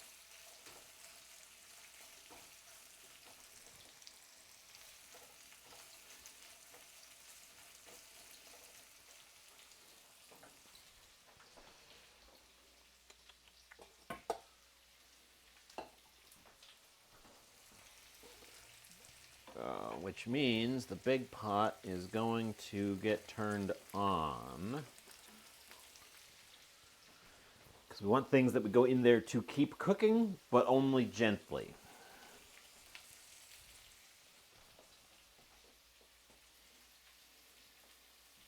I got 2 different things of broth that we're going to use.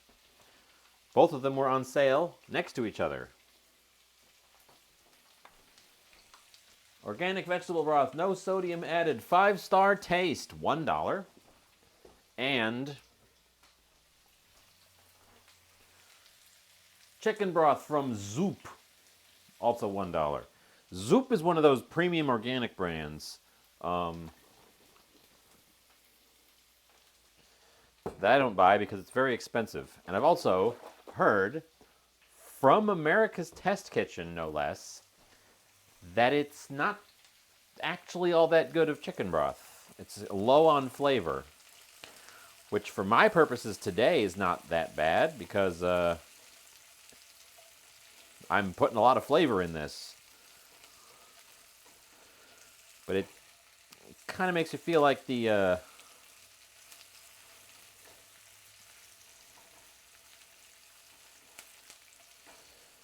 premium price tag on it is a waste. Hot.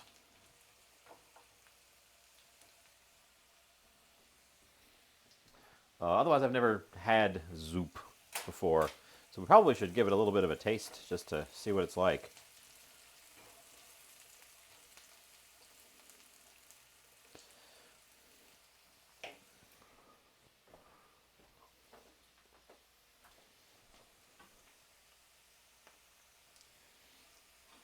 Okay. Y'all.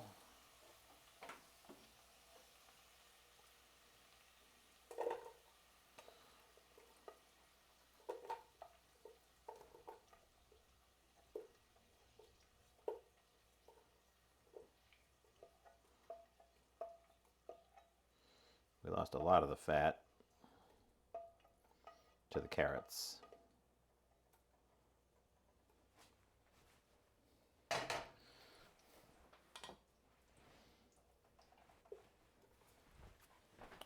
But that's fine. But that's fine. It's not gelled. Uh, I can tell you with certainty it's not gelled.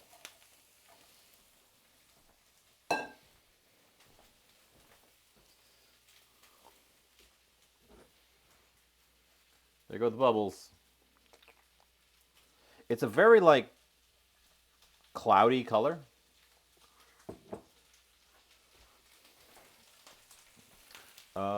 Okay, while those are getting started, I'm going to pop this thing and give it a test. Give it a taste with a little spoon. See what we got.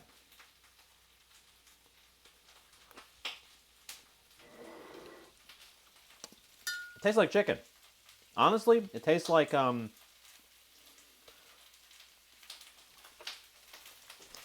it tastes like a grilled chicken breast, but like a naked grilled chicken breast.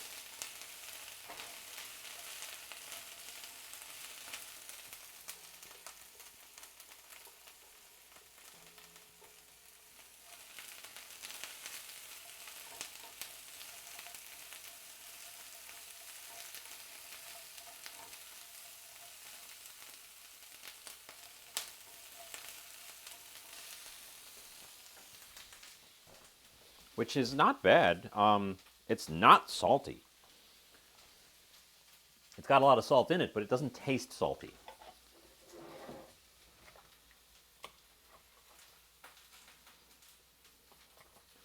And this one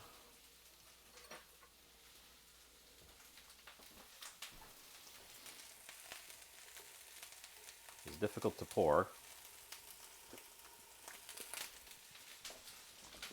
Oh, that one tastes like nothing. Low sodium vegetable broth. Made from 10 nourishing vegetables. 10 flavorless vegetables.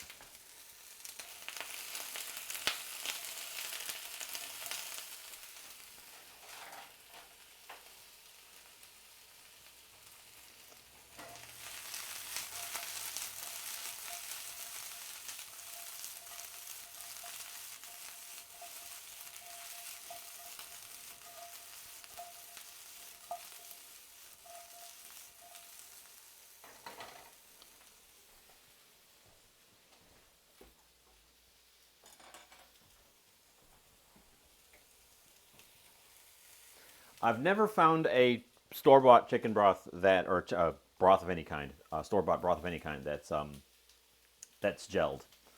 Uh, I think it is not healthy for the shelf life because it makes having made my own stocks that actually do gel over time as they sit. If you don't get to them in time, they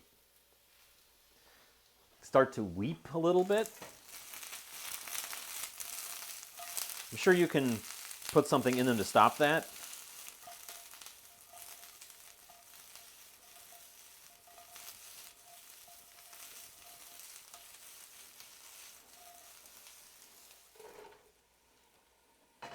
Okay, we are out of our meat oils, so we're gonna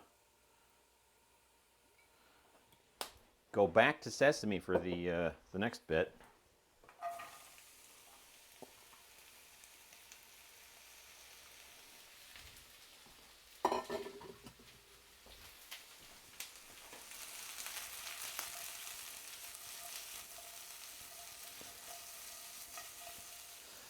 The sesame we're using is not the one that I normally use, but it was on sale. Shocking. It is Lee Kum Kee brand, which is not the one I normally get because it's expensive, and it's also a. It's not that it's very expensive. It's a blended soybean oil, so it's sesame and soybean oil blend.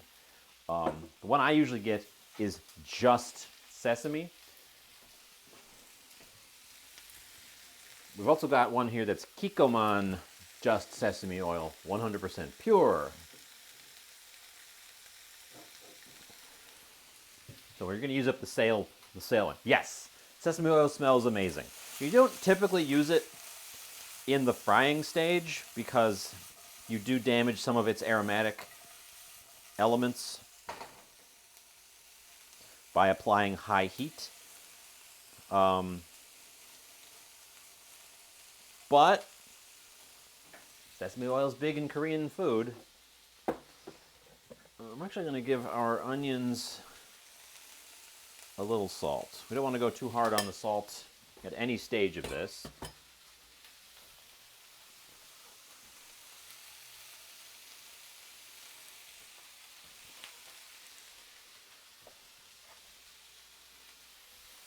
And the heat is also on our big pot, so everything I throw in there continues to get fried just less aggressively.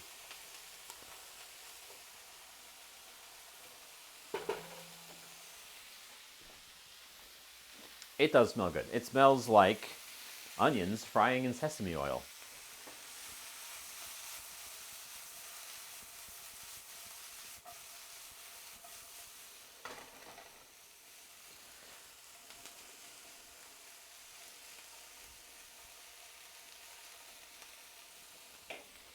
I mean, the smells today have all been just like one after another bangers. Bacon, andouille sausage, frying onions, sesame oil.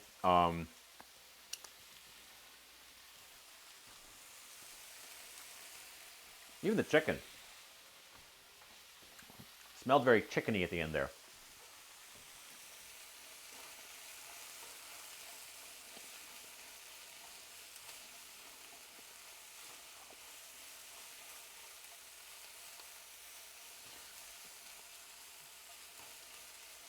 Okay, let's call that good enough. Chuck the onion in with the rest of that stuff. Stir it in.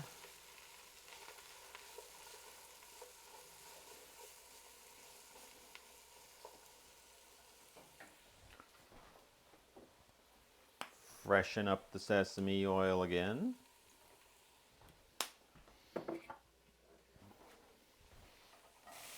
In with the pepper. Pepper is a big part of what takes this away from being Asian food. Bell pepper is, to my knowledge, a late, like sweet bell pepper is a late. What makes this different? Well, for one thing, there's bok choy in it. We're also throwing in scallions, gochujang, gochugaru. I have a spice oil mix here that is garlic, ginger, coriander. What was it? Garlic, ginger, coriander, black pepper, chile de arbol. The big difference, the big thing, and the inspiration for the whole shebang is that we are going to be using. Wow, the light did not pick that up. Rice cake for tteokguk instead of rice in the thing. It is kind of a fusion dish.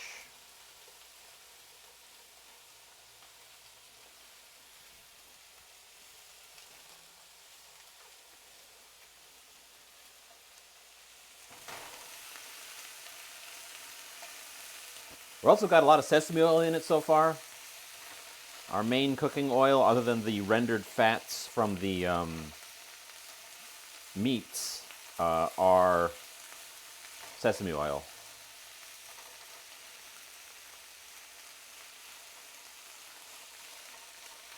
If that answers your question. I am just making it up as I go as well. So,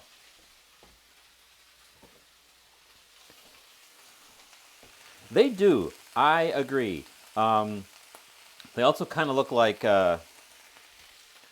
rigatoni without the hole in the middle, like little logs.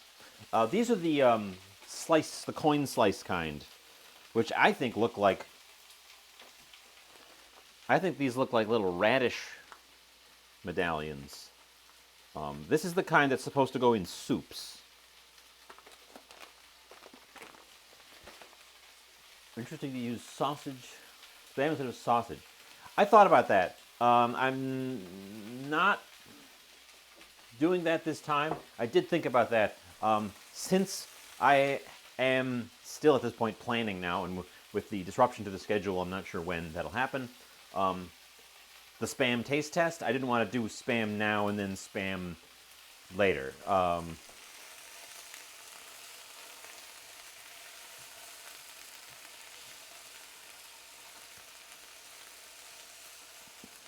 But I did think about that, about doing spam. I also thought about throwing beans in there and making this like a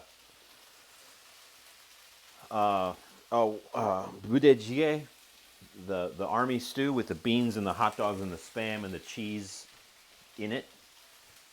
I'm not good at pronouncing Korean things, so I apologize in advance if I butcher any of these words.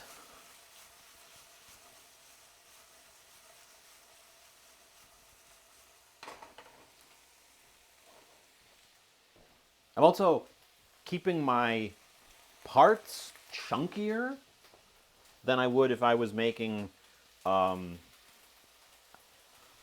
either a gumbo or a jambalaya. Gumbo especially, all the things except for the meat would be really minced up, so that it would be more like a sauce than big chunks that you notice when you're eating it.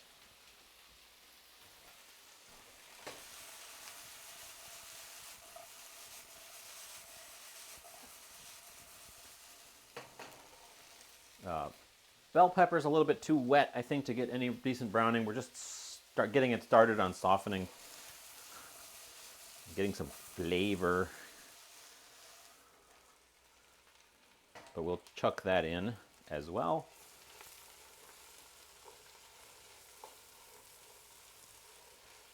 I think we are graduating past the spatula stage in the big pot. We're going to have to upgrade to big spoon. Actually, we're going to upgrade. I don't want to scratch it. Yeah, we're going to upgrade to this big spoon. I need to get a wooden wok tool. Yeah, that was one of my goals as well. I knew the mixing bowls were going to get completely out of control. I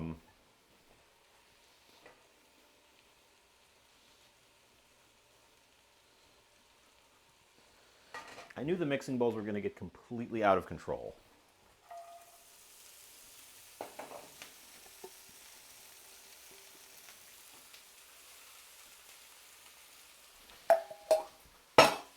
But I wanted to keep this part.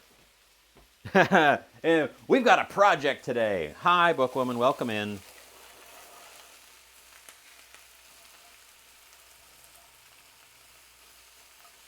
I think this is the last thing that's cooked as a separate, unless I want to do the shrimp over here as well.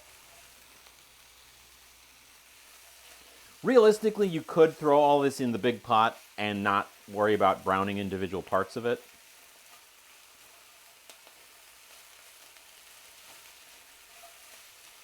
I bet you thought the green onions were going to go in toward the end. The spurtle.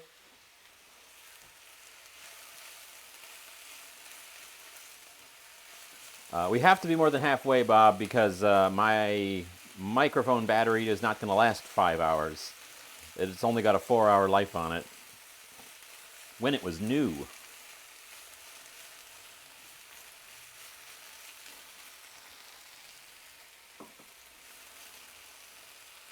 No, Bookwoman, we're cooking. We're meal prepping is what we're doing. We're cooking a bunch that I'm going to eat throughout the week. Since I've got a bunch of extra shifts, I wanted to make sure that I wasn't buying food out every day for lunch, because that gets expensive.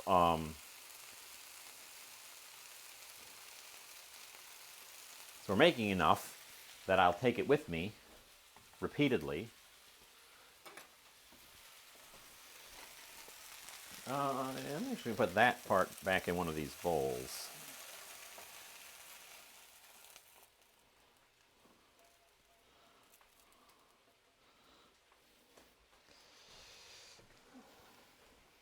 And then, yeah, I think we're done with the pan. The pot. Oop, the pot is hot. Who could have guessed? How could this happen to me? Okay.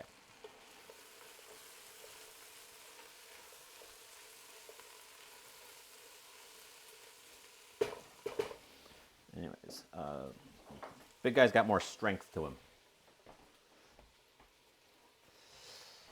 So that's what our thing is looking like.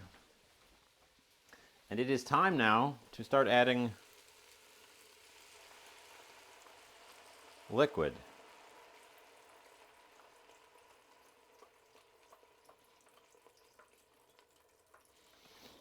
We want that to come up to a boil.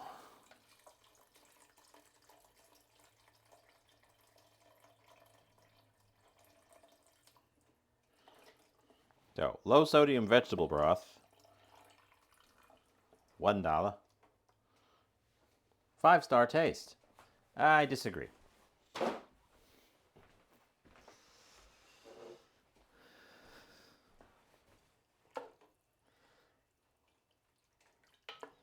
This is the big pot. This pot is possibly too big for some things. I don't have one in between this and the next one down, and this definitely would be too much food for the next one down. 5-star out of 20. It's just because I bet you the non-low sodium version of that broth tastes fine, but the low sodium one just tastes like nothing. Which, you know,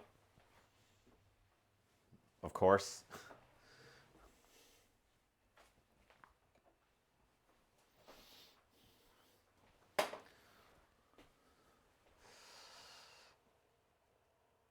Let's get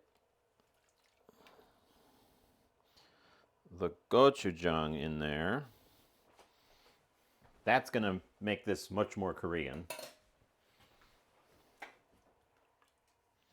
And red.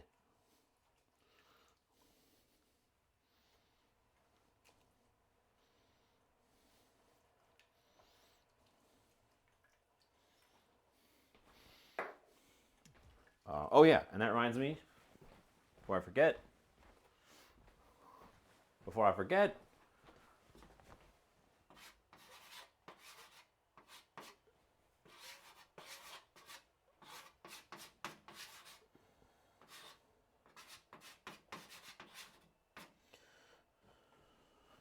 gochujang. Buy gochujang, because I used the last of my gochujang.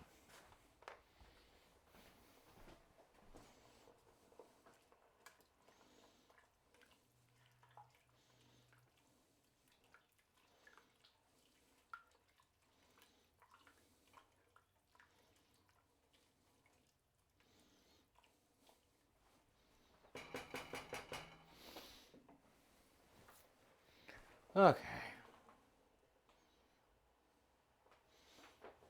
I'm going to throw these aromatics in as well.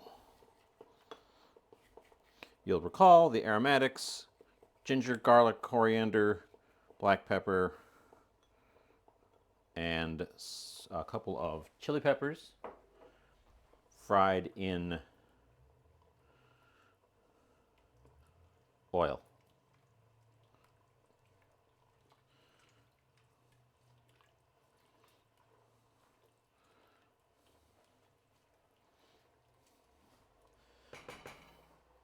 A lot of the flavor compounds in your dry spices are oil soluble, so frying them like that helps extract them and wake them up. Welcome, Glacier. We're running a little long today because I gave myself a project.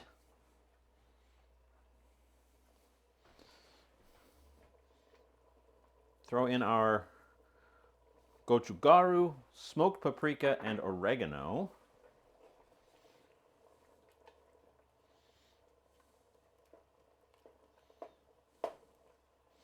So far, we have a delicious vegetable soup.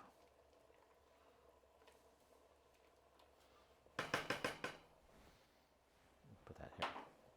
So far, delicious vegetable soup. How was work? Welcome home from work.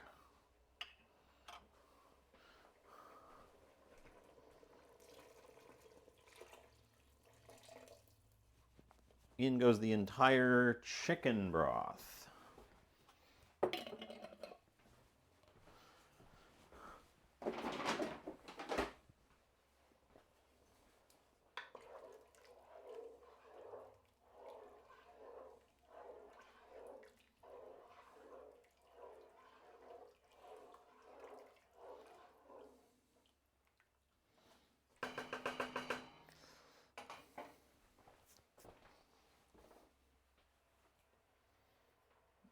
We're going to keep the heat high on that and try to push it back up to bubbling.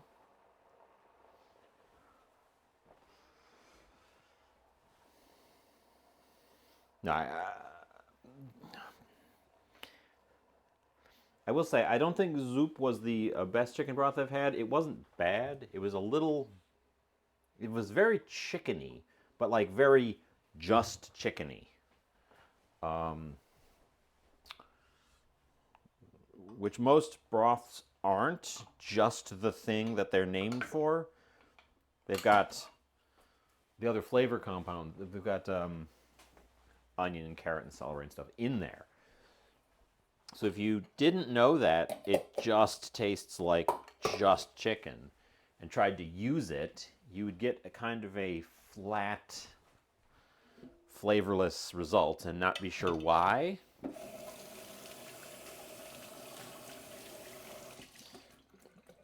But I suppose having something that is just chicken flavor is also somewhat useful. If we need to juice this up at all, I have, of course, both beef powder and chicken powder I can throw at it to just perk it up in potentially large quantities if needed.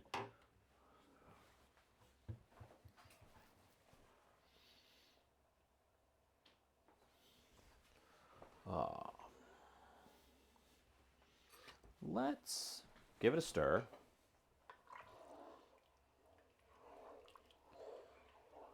For starters.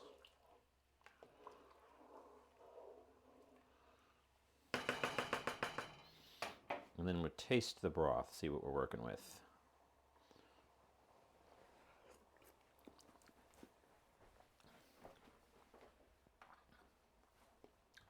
It's pretty spicy, not gonna lie. Spicy, a little watery still. Needs very gingery. I think it needs to cook out the ginger a little bit. This I think will benefit from sitting. I think it'll be nicer tomorrow than it is today. And the spice level will be brought down once we put the rice cake in. Big volume of starch will pull a lot of weight against the strong flavors, which means we want to make sure that our flavors are strong. Get a little bit of the spices. Do I want to add anything right now? While we still have a decent chance.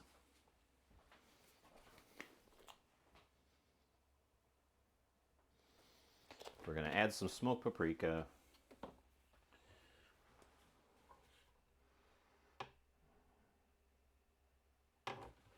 We're going to add some smoked paprika. Stir that in.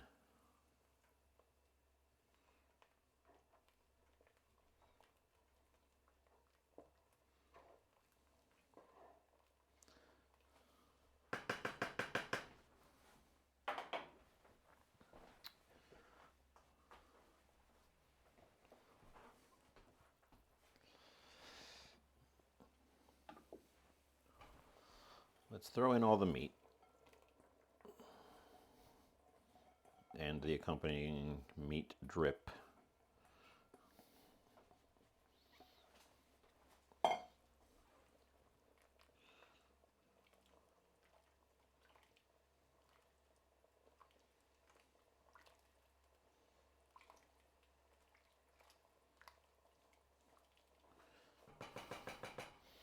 Yeah, I think we're going to make it in terms of volume.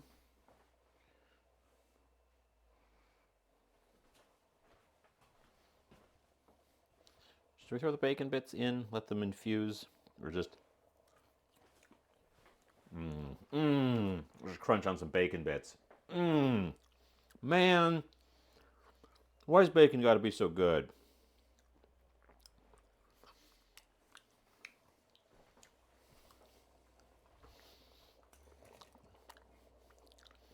No, they go in. I crunch on a couple, but they go in.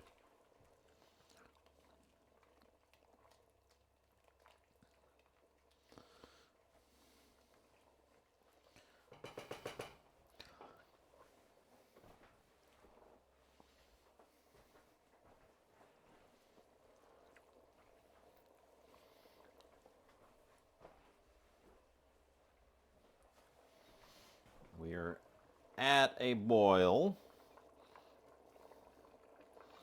Throw in the green stuff.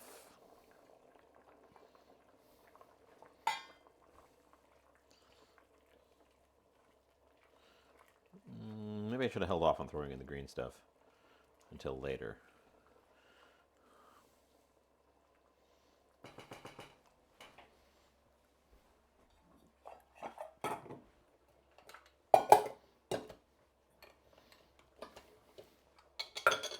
Got it. We used a good majority of all of my mixing or ingredient bowls today.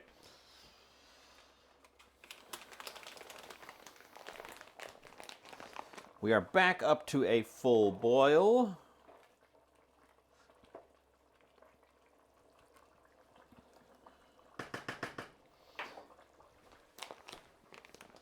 Which means in comes the, I'll cut this with a normal knife.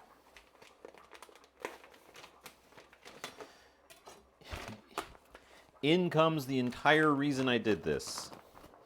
These things. They're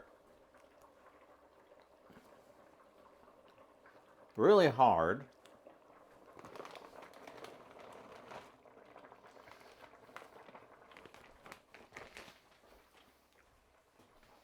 These things.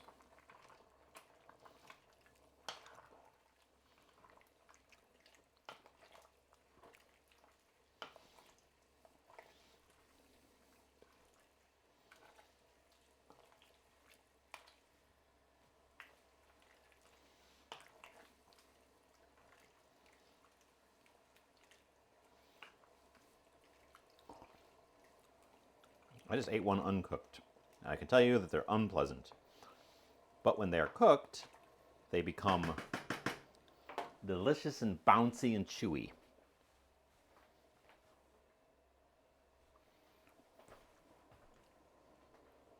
Bring this back up to a boil.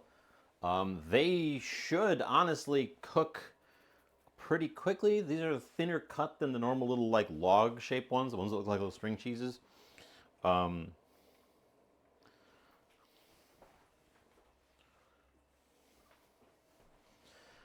Then our last ingredient is going to be the, well, no, we've got two more. They shouldn't change shape. They should just kind of soften into fun little bouncy Like it's a texture that you can't really get from somewhere else. It's very similar to the texture of mochi. Um,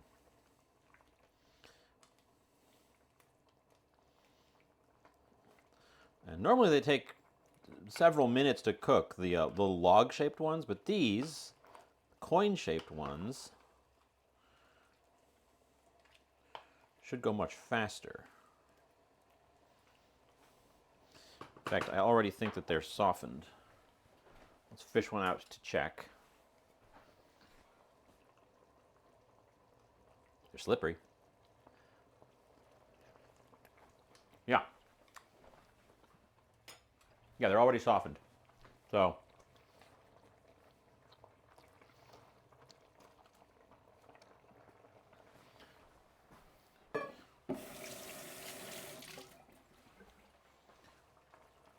in goes the shrimp.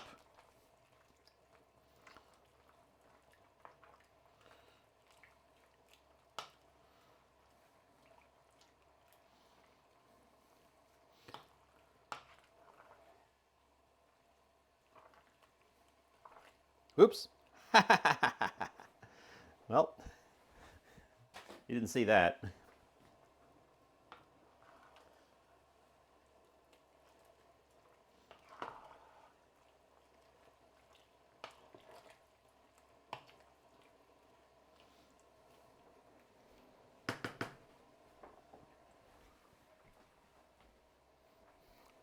Our last ingredient is, in fact, our first ingredient, our dark roux, which has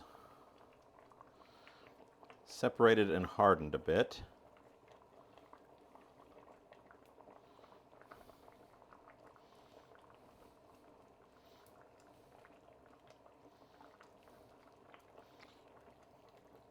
And should play with the amount of liquid that the rice cakes have sucked up to give us a thick, I'm supposed to be using the spoon, a thicker, glossier result. Less of a soup, more of a thick.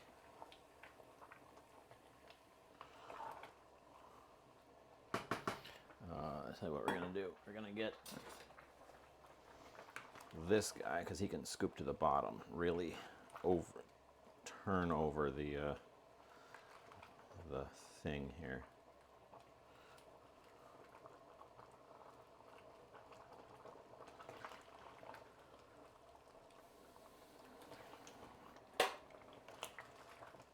Okay. That's the big pot of food. What do you guys think?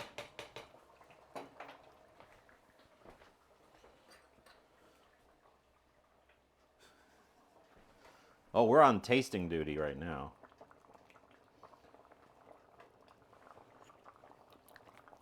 Mmm. Mmm.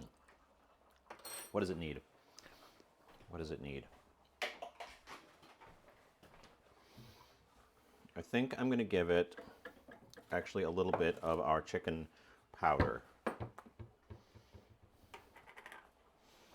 And by a little bit, for this volume, I mean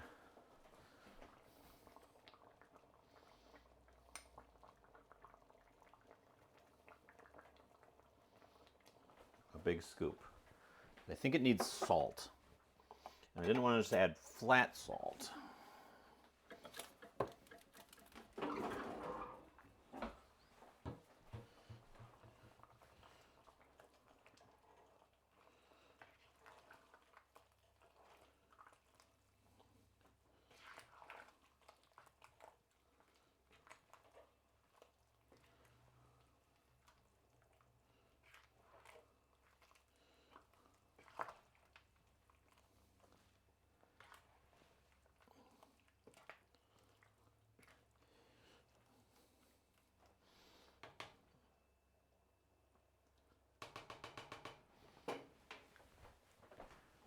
Give us a taste, give us a taste. Ooh, the bubbles are thicker than they were. That's a good sign.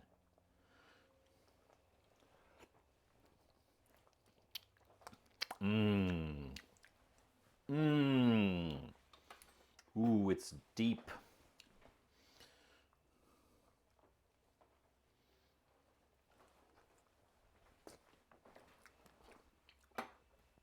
It like sticks to your mouth a little bit. Mmm. Mmm. Mmm.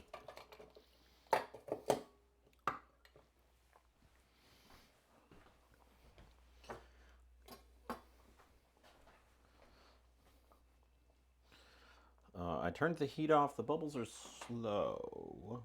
I guess it wants to simmer a little bit. Um,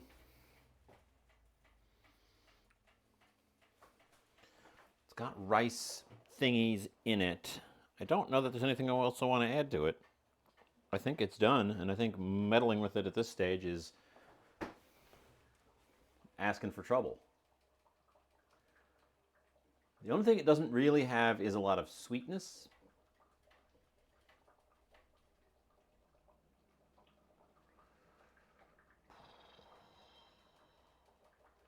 But at this point, I think the only way to add that is sugar.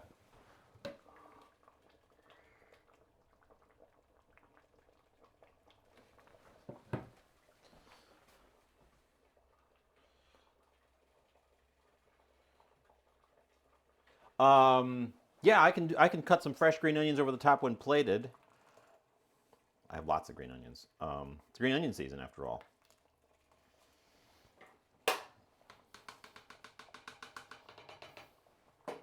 Let's do that. Where's my board?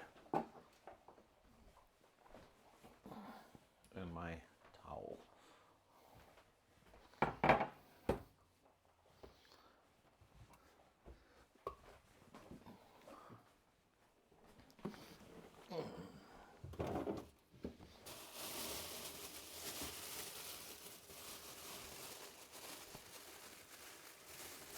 Yeah.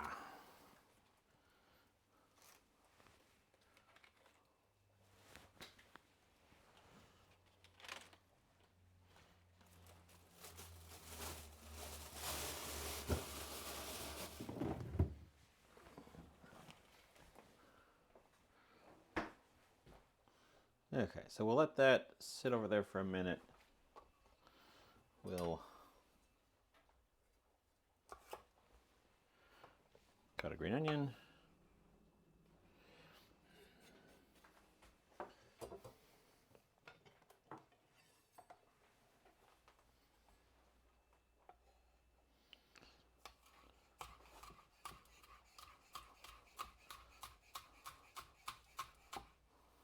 Okay, that part I'm gonna chuck in.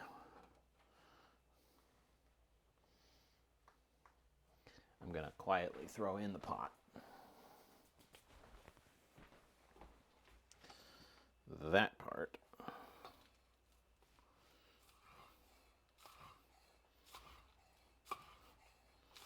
I'm going to cut slow so I get nice sort of slivers.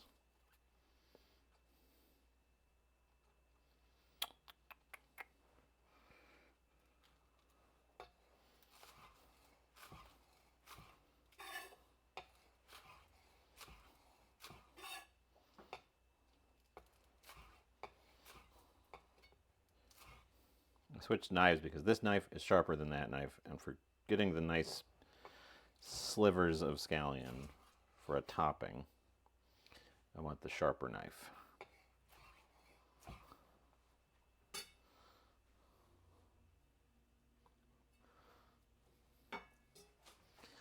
Oh, I am so surprised. Whoever could this be rating me? Chef. Chef, hello.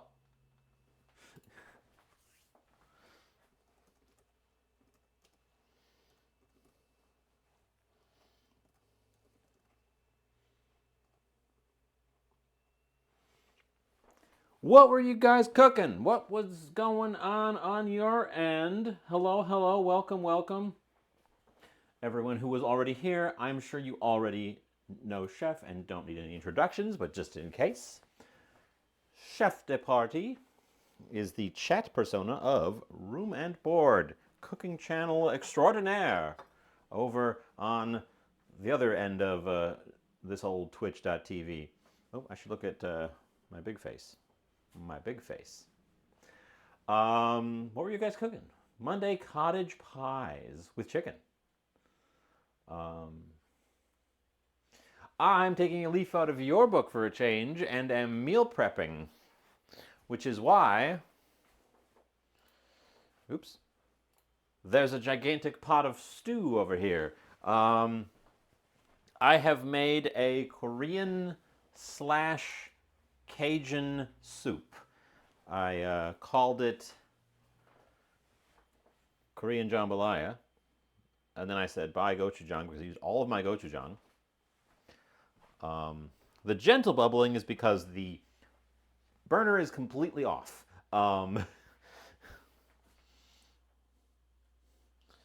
It's actually thick enough that it's developing a little bit of a skin as it sits because the broth is glossy. First thing we did, the last thing we added, the first thing we made was a brown roux.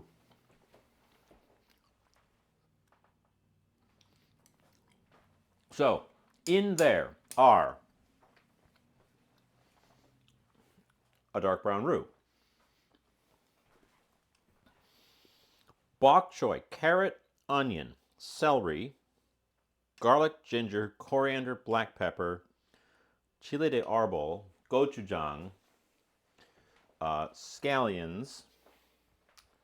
Did I say celery? Celery.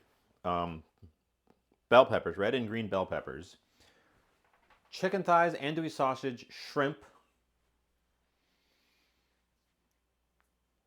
chicken broth, vegetable broth, scoop of chicken powder. Oh, and a whole bunch of sesame oil. Oh, and bacon. Bacon bits. We've been cooking for a while. But that is the finished. Oh, and the rice cakes. These are the type of rice cakes that are supposed to be for tteokguk, which is a celebration soup. A soup, as opposed to the log ones, which are for that like tteokbokki, the log shaped ones. You guys at an angle this whole time. So we threw those in at the end because they just need to soften up, and then we threw the shrimp in at the absolute end because we don't want to overcook the shrimp by boiling it real hard. I did my favorite thing with shrimps where I split them lengthwise so that when they cook, they curl into a little corkscrew like that. I think it adds some character and it gives you more shrimp per bite. Yeah, those are not mushrooms. They are, in fact, rice cakes. They are taking, because we made a jambalaya, and what does jambalaya have in it? Rice. We did rice cakes in place of the rice as a twist. This was also me getting 3 things out of my freezer and using up some things that were in my fridge. We used some of that big chunk of bacon. We used the tteokguk, which was in the fridge. Oh my god, andouille sausage. I love andouille sausage. A package of andouille sausage from the freezer. And the shrimp and the chicken thighs, like multiple frozens. Oh yes, and the news from the title. The reason that I'm cooking a big vat to feed myself for the week. I have received a promotion. I will be assistant managing at the game store. Which on the short term means I'm pregnant. Yes. Oh, yeah. On the short term means I'm getting a bunch of extra shifts, specifically around midday, for training purposes. So I don't want to have to eat out because we're at the mall. I don't want to eat at the mall every day because that gets really expensive. So I want to make sure that I have food because I'm doing extra work, which means less time to cook. And I'll also be at work at lunchtime a lot, which means I'll need food. So I'm pre-loading myself with a bunch of this stuff so that I can just take a bunch of this stuff. And I've got, well, I don't have to get those out. Takeout soup containers, like you get when you get soup from takeout soup. I've got those. So I'll just load this into those. Obviously not boiling hot in the fridge, but we'll load this into those, and that'll be my lunch. A quick just grab one and go lunch. Everything I need right in there. Veggies, meat, rice, whole shebang, ready to go. But we're gonna plate up a special one. We're gonna plate up a special one right now before we do that. What plate are we using? This is soupy, so it's got to be one of our bowl plates. It's got to be either the wide. It's probably going to be one of the wide white ones, right? Oop. My camera station is not ready for action. Excuse me un momento while I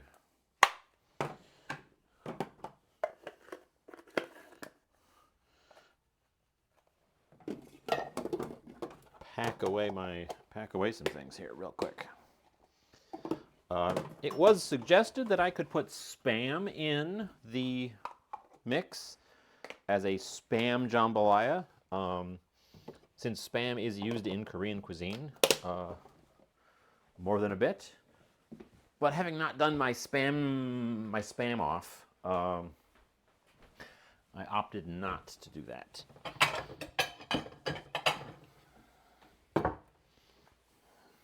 I will take this over there.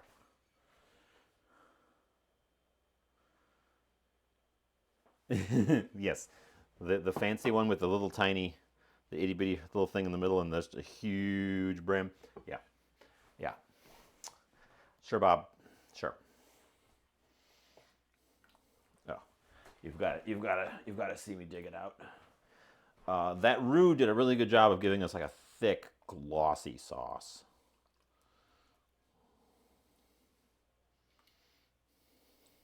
Ooh, ooh, look at him.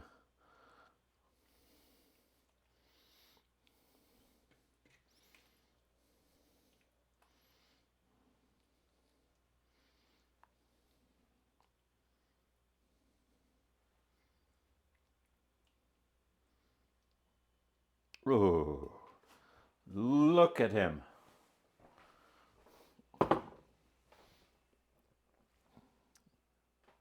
Yes, we'll fix the dribble in post.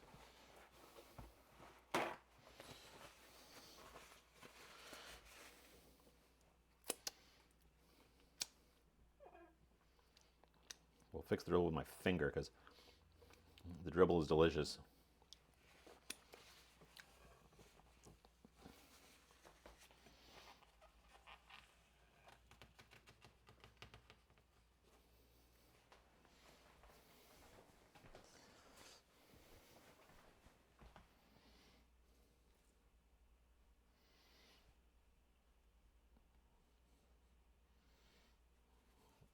Dash of those guys. Thank you, chef.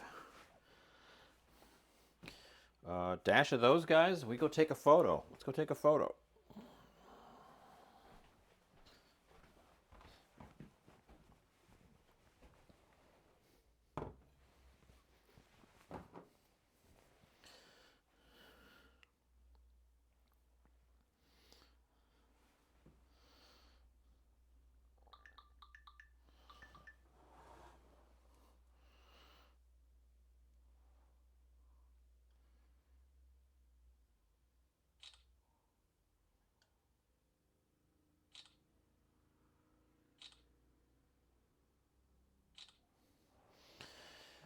Okay, coming back. Coming back and we'll dig in, see what we have to work with. I have, of course, tasted it bits and bits along the way, so it's not going to be a complete wow surprise. But let's try to get a real good scoop with everything going on.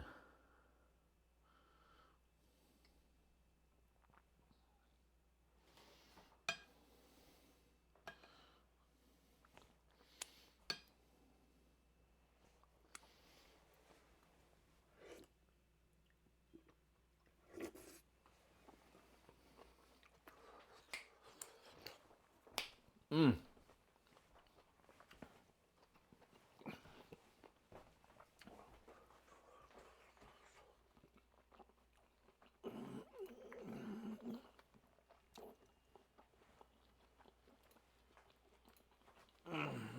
hot.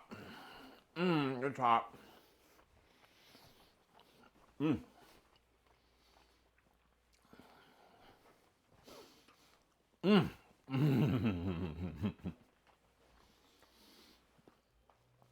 It's real good though.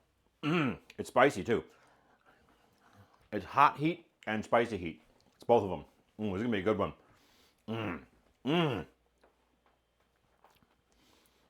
It's rich. The flavors have actually melded quite well, so I'm not getting a lot of individual. For how little time we've actually simmered everything together, the flavors have combined. The textures have not entirely combined, which is nice.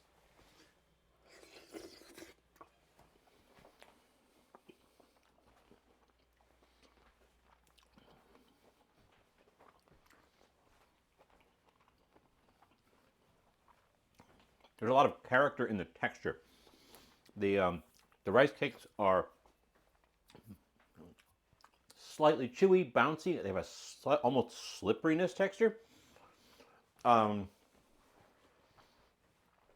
The shrimp and the sausage have a nice firm bite to them.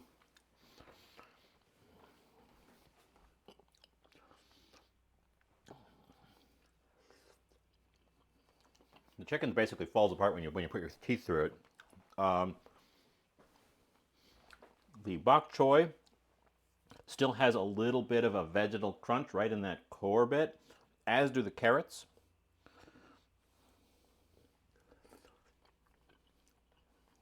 Let's try that piece of bell pepper.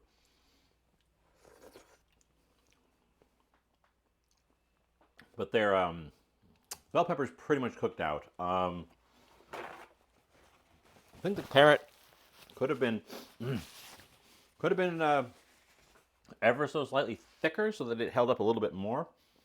But yeah, otherwise the flavors, it's spicy, it's rich, it's savory. It's not terribly salty, which is shocking. Can you have one shrimp?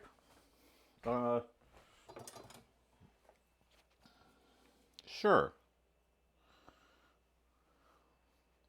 Open wide.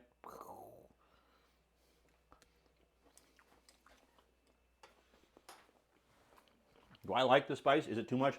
It is definitely not skimping on spice, but I don't think it's overwhelming. I think it's actually in a good spot for me. I know some people who would absolutely not like this level of spice.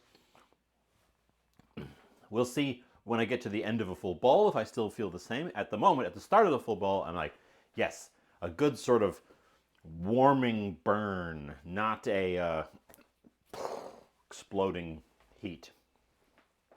It's a builder though. It's definitely a slow heat. So I might change my tune and need a glass of milk or something on the side.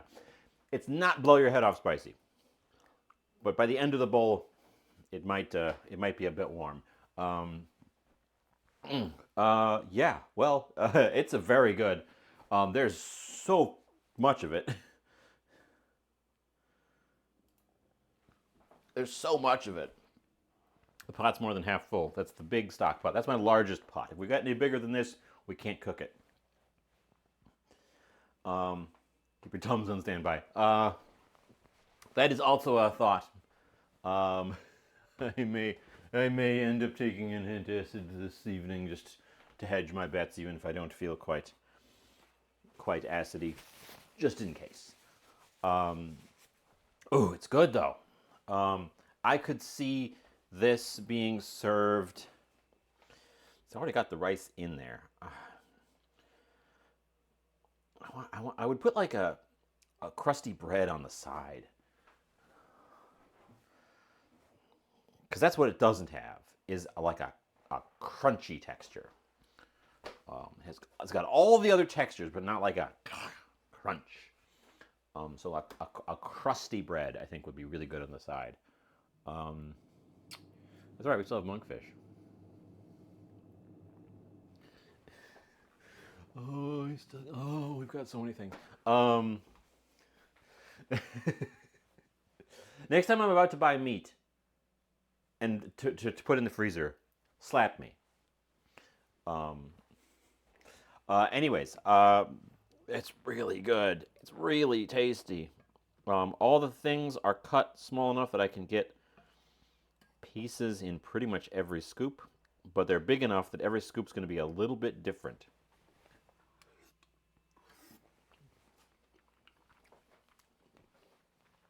Which is exactly what I had hoped for by keeping all the elements quite chunky. Mm. Mm. Yeah, let's isolate one of those big bok choy quarters.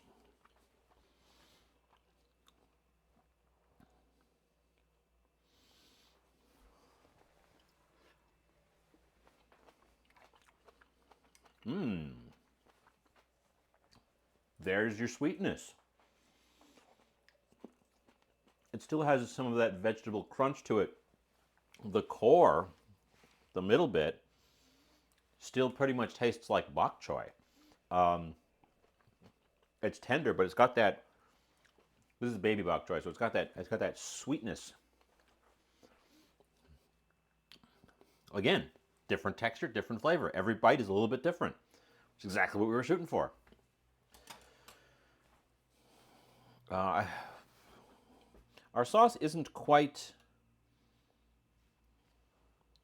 nappe sauce.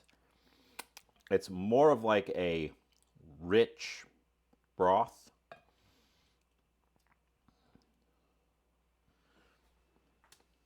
I could have forced it with more thickeners, but I think I like it like this. Mm. No, Bob. I think that it make it thicker than this, and you lose the character of what we're going for.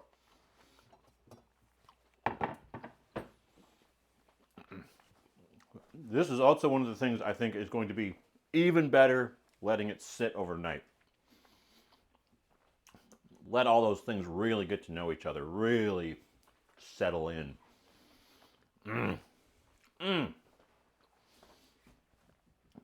I might do rice cakes in jambalaya going forward, just normal, because they give you such a fun textural change that is unlike any of the other things in there. It's got a chew and a bounce and a. Put some over oatmeal, yeah. Mm. It's also hot. It's catching up to me a little bit. I probably will have a glass of milk on the side. I probably will have a glass of milk on the side. Ultimately, uh, maybe just a smidge spicier than I wanted. Um, should have gone with 2 chile de arbol instead of 3. That would have probably balanced that out. Whew. Anyways, yeah, I think I'm gonna close this out so that I can enjoy this while it is still piping hot. So we're gonna kick off. Oh, thank you for the follow. Thank you for the follow. Let's see. Well, normally I would raid Chef, but Chef raided me, so I guess we're going somewhere else today.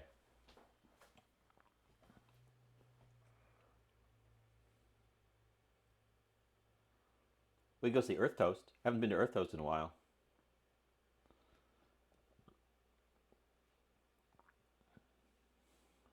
Let's go say hi to Earth Toast. Yeah, I wasn't necessarily expecting this to be a long one today, but I should have, considering it took me an hour just to cut ingredients, just to do my mise en place. That was an hour, and then I also cooked each one individually before I put them in the pot because I wanted to get some browning on the surfaces for some character instead of just throwing it all in there and stewing it. Would have been way faster if I just threw it all in there and stewed it.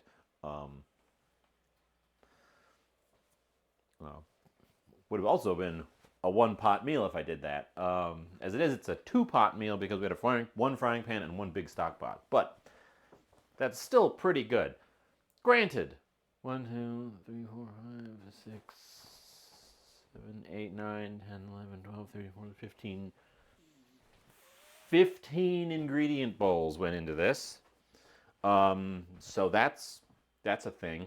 Um, that part might have got away from me. Anyways, yes, thank you for the follows. Thank you for the Rage Chef. Good to see you. We're gonna go see Earth Toast. Earth Toast is making treats, 420 treats. So we'll go find out what that means in more detail. There's our countdown. So I'll see you next week. Wish me luck on the new adventures. Bye.